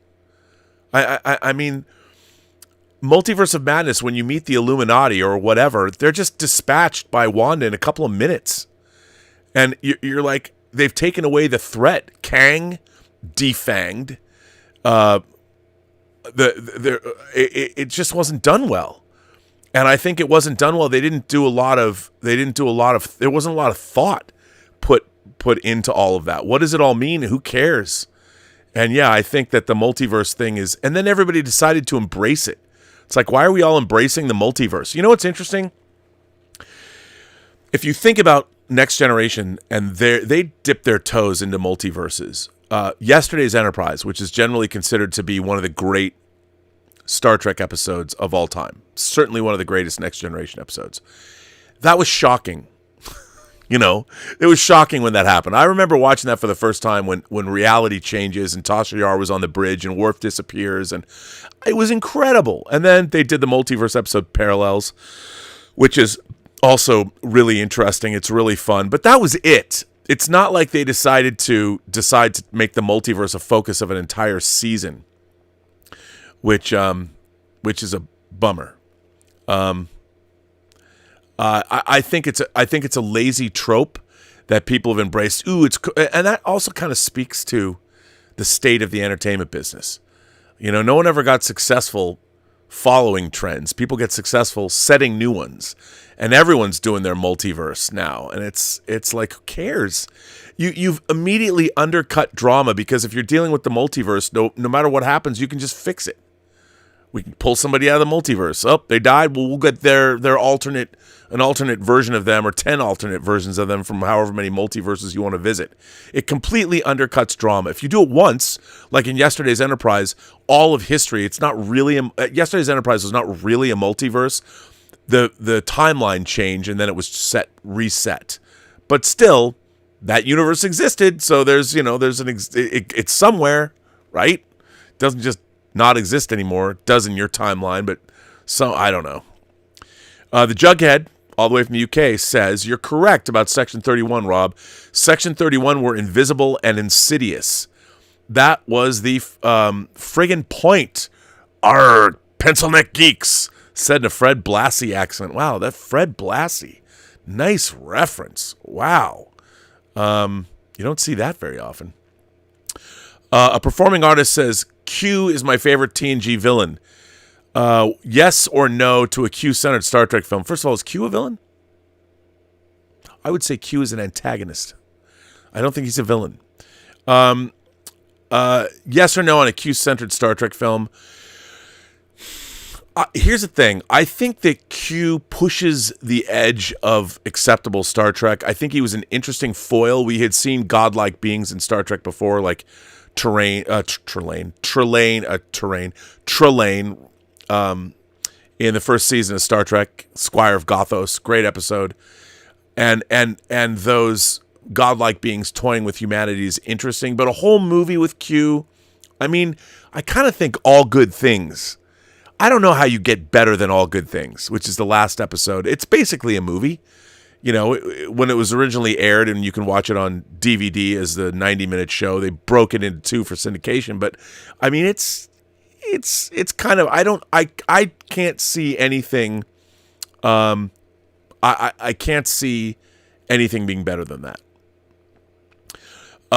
Super chat, Jay Bling in the super chat says that Red Notice was originally meant for theatrical release through Universal, but they passed.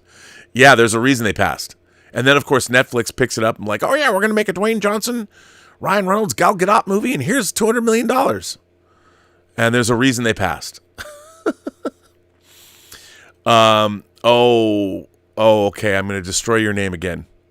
So, Harik Rishin?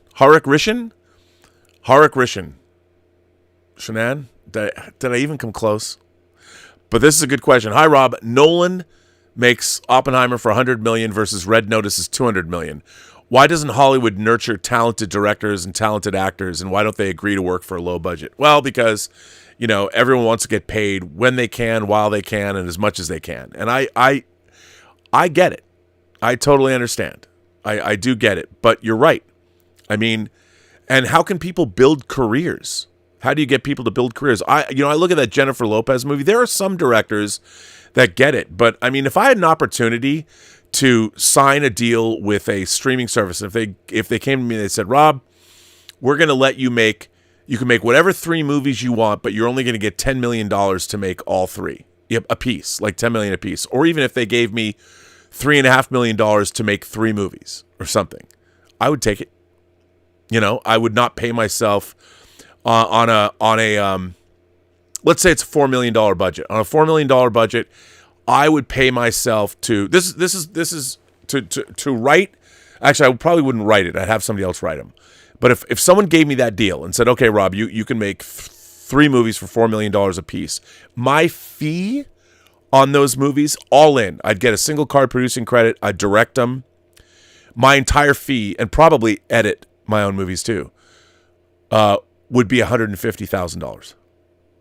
Because if I took any more than that, it would be taking away from the film and the cast. So, and whatever cast you'd get, and so you'd probably have $2 million left to actually make the film. It's not a lot. You know, I'd probably make a movie like Coherence. I love that movie. Or I would Moorhead and Benson. I'd look at Resolution, or I'd look at The Endless or Spring. You know, I'd take inspiration there. Or Karen Kusama's The Invitation. Or, I mean, I know it stars Nicole Kidman, but Destroyer. You know, make something like that. And I don't understand why the streamers, because here's the thing. I don't understand this. This is something that I honestly, I really don't get. If you look at what Blumhouse has done, or you look at a producer like Roy Lee when he'll get money and he'll go make a movie like Barbarian, why aren't the streamers cultivating new talent to make movies? I mean, Bill Burr, the comedian, directed Old Guys. Is it Old Guys? That is his first movie. I don't know how well, I watched Old Guys. I don't know how well it did for them, but why don't the streamers have everyone's talking about diversity hires and all this. Why aren't they making movies for $5 or $10 million a pop with all kinds of new talent? Hey, I'm willing to run the development of that thing. I produce movies. You know, Tango Shalom, producer on that. White Devils, producer on that. I was a producer on Agent Cody Banks, developed that script. Why? Because remember, it's time. You know, you're watching a movie that's 90 minutes or 2 hours. The people watching movies are not thinking to themselves how much these movies cost. It's only, are they entertained for 2 hours or 90 minutes? That's it. And there's no reason why you can't make movies like Coherence or like what Benson and Moorhead did. Synchronic. I mean, I know that was more money, but if you look at Resolution, why? Why don't the streamers have these divisions where they're cultivating brand new talent? I mean, you can't even find brand new talent at the Sundance Film Festival anymore because every movie's had a sales agent, CAA, Steven Soderbergh. Here's his new movie, Presence. I mean, he was an unknown when he made Sex, Lies, and Videotape. Where are all the new unknown voices that are going to be making films for streamers for the next 20 years? Where are they? Why aren't they making movies? Why aren't the streamers making movies with new people all the time? I don't know. It seems weird. I don't know why Hollywood, because you know what? There's nobody who knows better. There's nobody. I'll tell you something. Roy Lee, that guy, his scripts, all these scripts that he finds, they're bangers, man. I think it's called Companion. I read a script for a movie that he's producing called Companion. It's basically set in a house. It's fucking great. It's great. I don't know where that is. I read the script again. You're tearing through it. It's such a great script. Companion.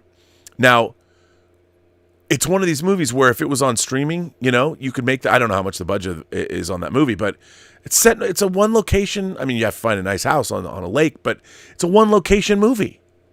Great stuff. Great stuff. Why aren't movies like Alex Garland's Ex Machina? I mean, I can't wait to see Civil War, to be honest. But why aren't they doing that? I don't know. Scott Bartholomew says, analytics and entertainment and politics, it's all social engineering. Yeah, social engineering. You know what, though? At the end of the day, social engineering, you keep call them the elites, people in power, and you figure out how much money can we make from everyone.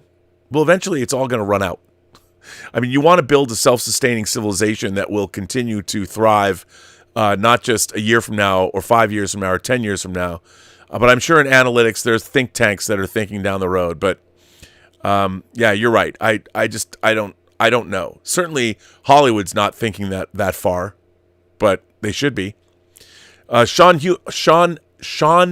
Hoover says, I've waited for Flower Moon to come to Apple Plus, and now I can't get through it without falling asleep.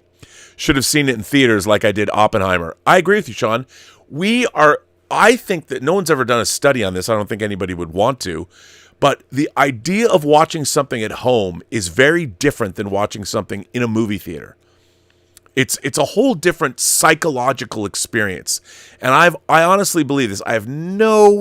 This just comes from a lifetime of watching movies. When you sit in a theater, your mind is much more open because the lights come down. There's nothing in your peripheral vision, unless you turn and look. You're focused on that screen. And I really believe that psychologically, your mind is open up. It opens up to what you're watching, and you're actually getting more out of it seeing it in a theater. You're much more, you're not distracted by anything. And that's why I fucking hate douchebags that pick up their phone in the middle of a theater because it lights up. I get it. Some parents or babysitter might call them, or they might get an emergency call. But for the most part, if you're in a movie theater, turn your phone off. Don't take your phone out. But yeah. Anyway, Kenneth Colton, who's been a member for 13 months. He's a PGS, Post-Geek Singularity VIP. Kenny, how you doing? Dune Part 2 tickets go on sale Friday, and the film drops in just 35 days. I know. How cool is that? How cool is that? 35 days. 1001 Johnny is back, and he says, Garen Lagann has arrived, and is now passed. I'm now looking forward to Saturday. I hope there are no more ice storms. Take care, Rob. God bless. There won't be. It's getting warmer. What he's referring to is we have our member call on Saturday. We have bi-weekly member calls where we just shoot the shit. It's Saturday, of course, at 11. Let's see. I just want to make sure that I don't miss anyone. John from New York. It's his 10th super chat. So thanks for that, John. What needs to happen at Netflix is the ousting of the CEOs, the co-CEOs, in order for Netflix to finally embrace theatrical. The two heads are keeping Netflix from profitability with these $200 million bombs. Well, it's funny because Netflix has done very, very well for itself. And understandably, theatrical is not part of their business model. But what I don't understand is why would any streamer, and again, it comes back to the whole Jennifer Lopez movie thing, to Red Notice. When you have a streaming, and by the way, the Jennifer Lopez Mother movie had more views and garnered more eyeballs than Red Notice did. So the whole idea for streaming is you make money from your subscribers. So you would hope that your movies might bring you new subscribers or hold on to the ones that you currently have. That's the idea. So for Netflix, their only business model is now they have their ad tiers, but they're getting rid of basic Netflix. They're going to raise the prices. So all they have are their subscriptions. So they were never a company that was ever going to do theatrical releases. I think that's a mistake. If you're going to spend $200 million on a movie, there's no reason why that movie should be fucking great if you're spending that much money. Because again, I've talked about this a lot on the show, you're dealing with 90 minutes to 2 hours of time. And everybody's asking themselves, okay, if I'm going to sit down and spend 90 minutes or 2 hours, or if I'm going to watch a show that's bingeable, people are watching the movies that they like the best. And part of that is what those movies are about. Is that intellectually you have to make a movie appealing based on its subject matter and based on, not just who's in it, but what is it about? And I would say this, people do not turn on streaming. They do not go to streaming to watch. I mean, some people do, but for the most part, your general audience is not going to Netflix to watch Red Notice or The Gray Man. They're going to be engrossed in something. Streaming is about stories that are immersive. Like you watch Reacher, you watch those 80 episodes, you're engrossed. You're in the middle of a mystery. The action of it all, that's fine, but that you just kind of take for granted. If you're making an action movie for streaming and that's what the big selling point is watching your A-list stars go through the motions of action, you're missing the point. That isn't why people get immersed in streaming. You get immersed in streaming to watch The Queen's Gambit or to watch Better Call Saul or Breaking Bad, or if you're going to stream Suits.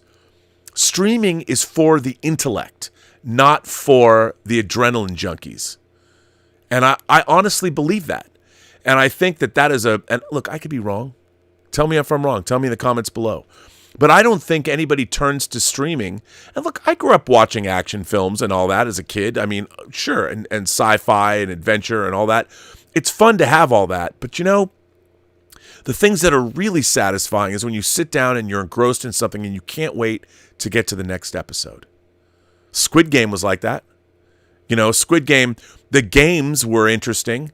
And there was the action of those games, people getting killed and all that. That was all very interesting. But it was the intellectual idea behind Squid Game that made it so bingeable. Not just the way it was presented and how interesting it was and how great the characters were, but it was an incredible story. And that's streaming's strength. And the idea that you want to fall back on the action film, the action genre, I think it doesn't work as well on streaming. That's why something like Mother, you can do, like, I'll tell you something. I watched, what is the name of the I don't even remember the names of half the things I watch on streaming. I want to say, Who is Kate somebody? It was shot in Barcelona.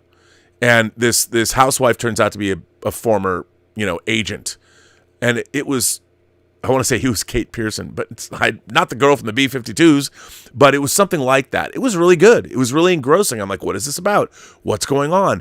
And it was the mystery of it all. It had great action. It was really suspenseful. I really enjoyed it. But that's what people turn to streaming for, not to watch fucking Red Notice or the Gray Man. And when you're watching those movies, the funny thing is they don't have enough of the intellect in it. Yeah, you've got the action scenes, but if you're going to have the action, you've got to make it just as compelling intellectually in order to keep people's interest. Because, look, action is like pornography. If you make a movie and then you have a sex scene, the movie's plot kind of stops for the sex scene. And then unless the sex scene itself is done in such a way that it's adding to the plot, like maybe somebody's outside the door and is going to walk in on a couple, and action is just noise. So if you're watching a great story, unless the action is vital to that you have to be, like in a Bond film, the action's usually bringing the narrative forward. And that has to be true of great action and great sex scenes. Plot has to be delivered during these times because, if you're just watching the action and there's no plot happening, your mind is less engaged. Or it's engaged to do something else, depending. And I honestly believe that. And I think that's what streaming is all about.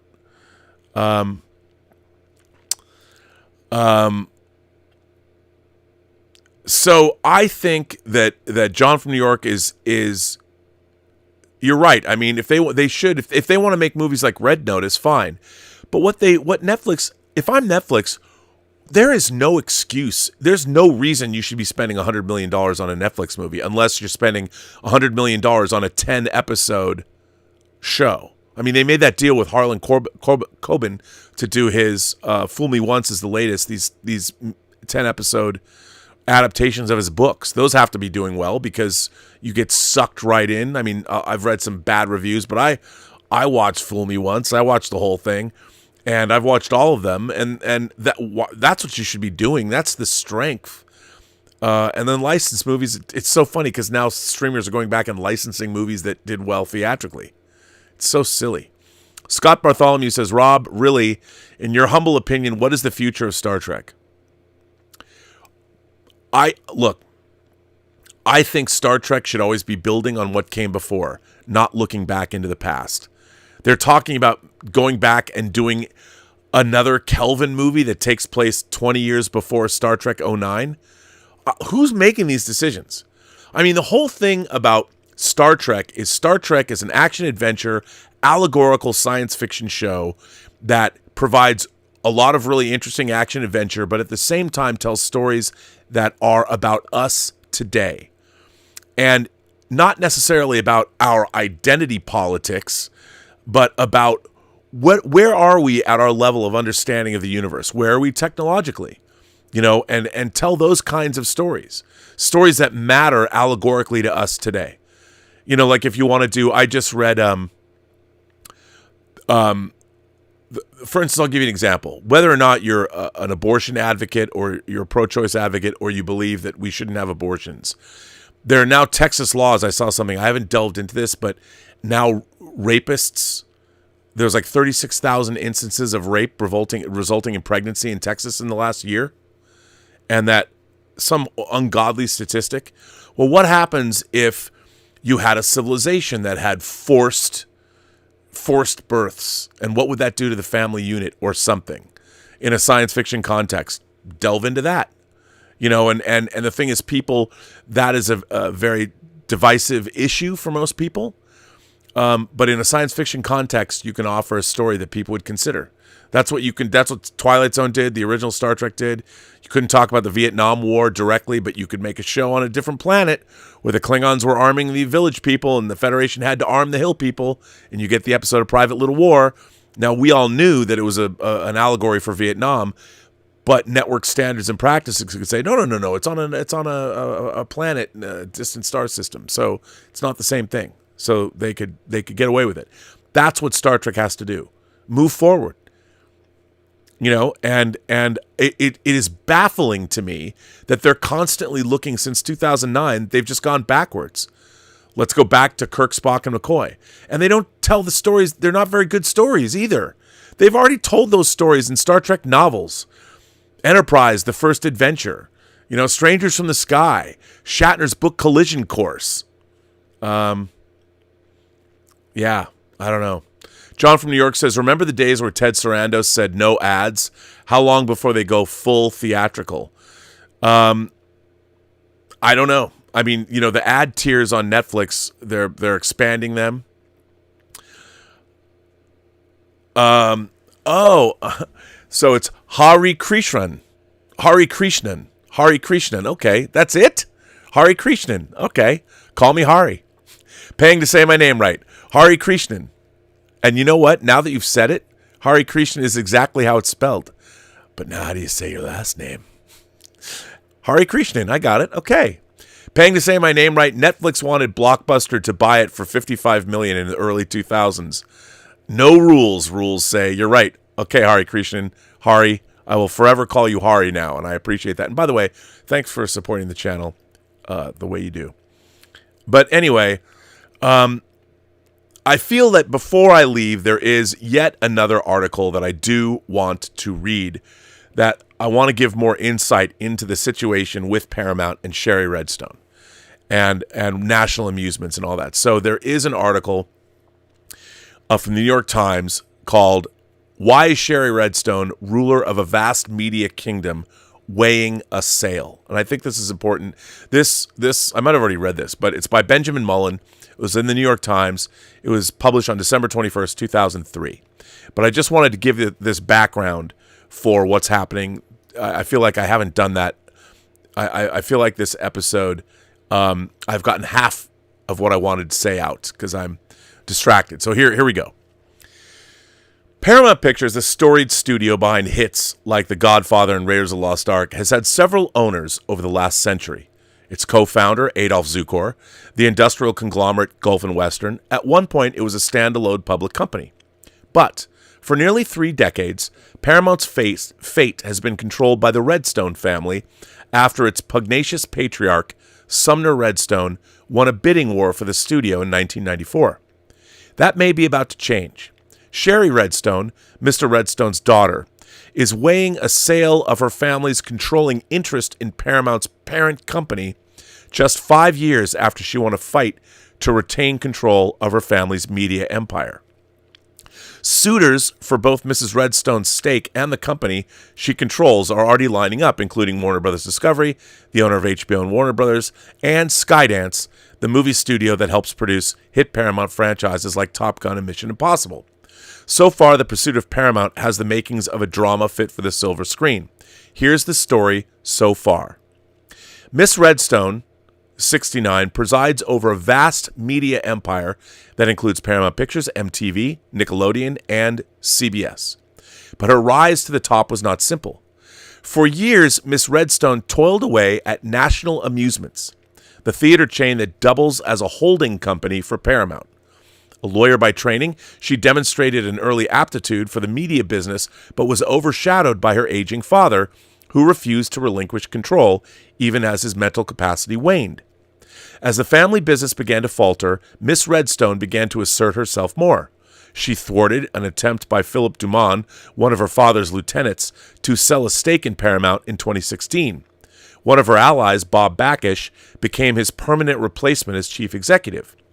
2 years later, she won another battle. Leslie Moonves, whose programming prowess earned him the nickname the Man with the Golden Gut, but he hated Star Trek, led a revolt against Miss Redstone, urging a Delaware court to strip her family of its company control.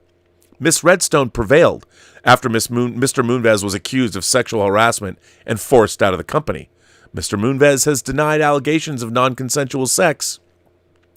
In 2019, months after Mr. Moonves was forced out, the board of CBS and Viacom, companies controlled by National Amusements, began exploring a merger.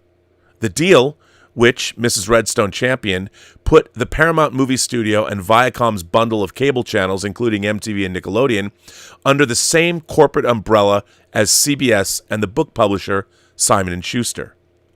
After the merger, Miss Redstone encouraged the combined company, eventually renamed Paramount, to use its heft to make an ambitious foray into the streaming wars, stocking its Paramount Plus service with shows and movies from both Viacom and CBS.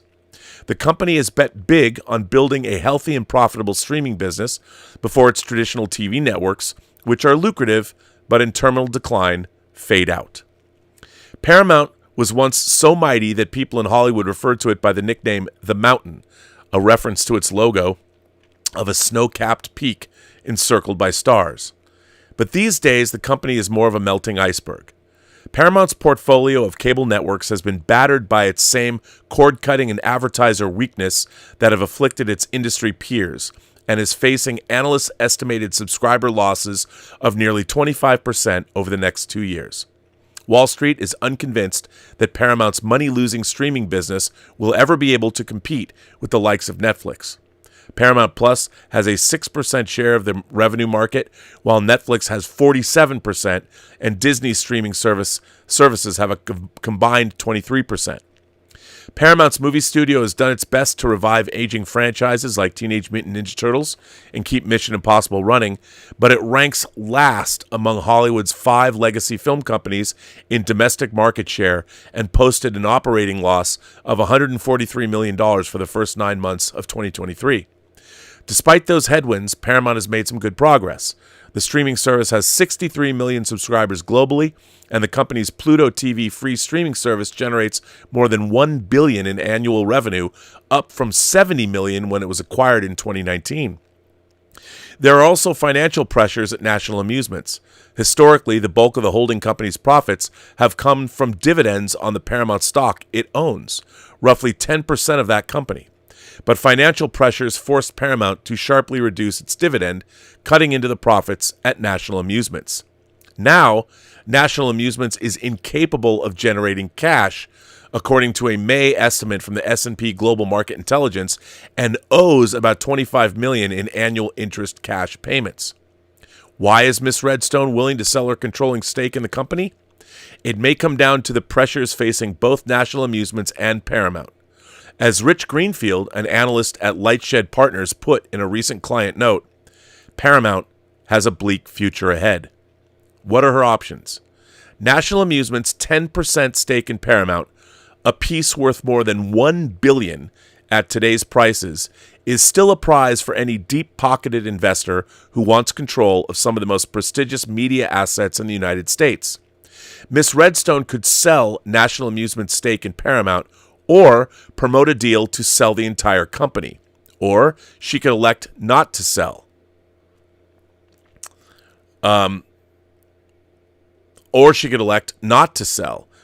Essentially betting that the company's prospects will improve over time. Miss Redstone is being advised on her options by BD&T and MSD Partners, a merchant bank founded by Byron Trott, a former Goldman Sachs partner who consults with some of America's wealthiest and best-connected family business owners. So far, National Amusements has held talks with media companies including Skydance, Warner Bros. Discovery, and Netflix. and technology firms such as Amazon and Apple, according to 4 people with knowledge of the discussions. Warner Brothers Discovery has also raised the topic of a merger with Paramount directly. That's probably not going to happen anymore because they have too much debt already. David Zaslav, the chief executive of Warner Brothers Discovery, broached the topic over lunch on Tuesday with Mr. Backish, and those discussions, which are in their early stages, are separate from Miss Redstone's discussions about a sale of her stake in National Amusements. Paramount suitors and Miss Redstone will have to solve a messy equation to reach a deal. Any buyer of Miss Redstone's stake in National Amusements will most likely need to pay a bonus on the market value of her shares, commonly known as a control premium, for the rights to steer Paramount.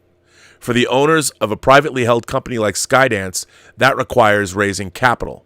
For a publicly traded firm like Warner Brothers Discovery, that means convincing shareholders that the increased price is worth the additional investment. Some of the suitors are also subject to the same financial pressures facing Paramount. Though it has paid down some of its debt, Warner Brothers Discovery is burdened with more than $40 billion in leverage, the price of its merger with AT&T's Warner Media division. Warner Brothers Discovery also runs the risk of a tax penalty if it strikes a deal before the 2-year anniversary of that merger in April, which could complicate deal-making. There are non-financial considerations, too. To make drastic changes, any buyer of National Amusements would have to work through the board of Paramount. If Skydance's bid to acquire National Amusements is successful, for example, the company will probably need to nominate its own slate of directors at Paramount, which could then contemplate moves like merging Skydance with Paramount Pictures, according to 2 people familiar with the negotiations. I figured I'd had to read that to give you some background. The reason that's important is because David Ellison has already been financing Paramount movies since the aughts, since all the way back, Flyboys was 2006, but for a long time. So he already has everybody at Paramount knowing what he's all about. And I think with David Ellison loving Paramount, there is no reason why he shouldn't take over. I think, look, we do not want to lose another studio. We don't want it to merge with Warner Brothers Discovery because none of these people in these mergers know this business. They don't know. I mean, maybe I'm romantic and I want to believe that movies are going to continue to be vibrant into the 21st century, further on and beyond, long after I leave this mortal coil. But I think it's important. I think the studios, Disney and Warner Brothers both celebrated their 100th anniversaries last year. And did they really do much? Not really. And Disney especially, my God. I know everyone's, they share prices and stock prices, but it's because we're the visionaries that are here to entertain us. Here we are now. Are we not entertained? Not enough. So anyway, that's what's going on. I would like to see David Ellison take over Paramount. I think that David Ellison loves movies, and Paramount, if it became Skydance Paramount, so much the better. They could do a badass logo. Skydance has a really cool logo, in orbit. You see the Skydance things. Wouldn't it be cool if they did a combined Skydance Paramount logo where you'd see Skydance like in orbit and then they would pan down and you'd get the Paramount Mountain and the stars would come up and it would say Paramount, a Skydance company? Something like that. That'd be cool. I'd be in. Anyway, what do you all think? I don't know. But on that note, everyone, I want to thank everybody for generously supporting this channel via Super Chats and tips. I want to thank all the new members and all the subscribers. Please hit that like button. Help me play those analytics and get my subscriber count up and all that. I want to thank Tom Jr. Jackson for being a great moderator. And I want to thank all of I got to say, lately, I'm proud of you guys. I think that the commentary on the chats and the comments that we're getting and all the interaction has been quite good. And that's a testament to you guys as an audience. You're a great audience. I very much appreciate that. It's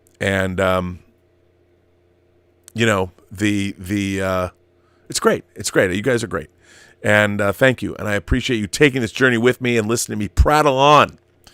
And on that note, remember, every person you meet has a story to tell that you have yet to hear. And all you have to do is listen. And on that note, have a better night, and I will see you tomorrow.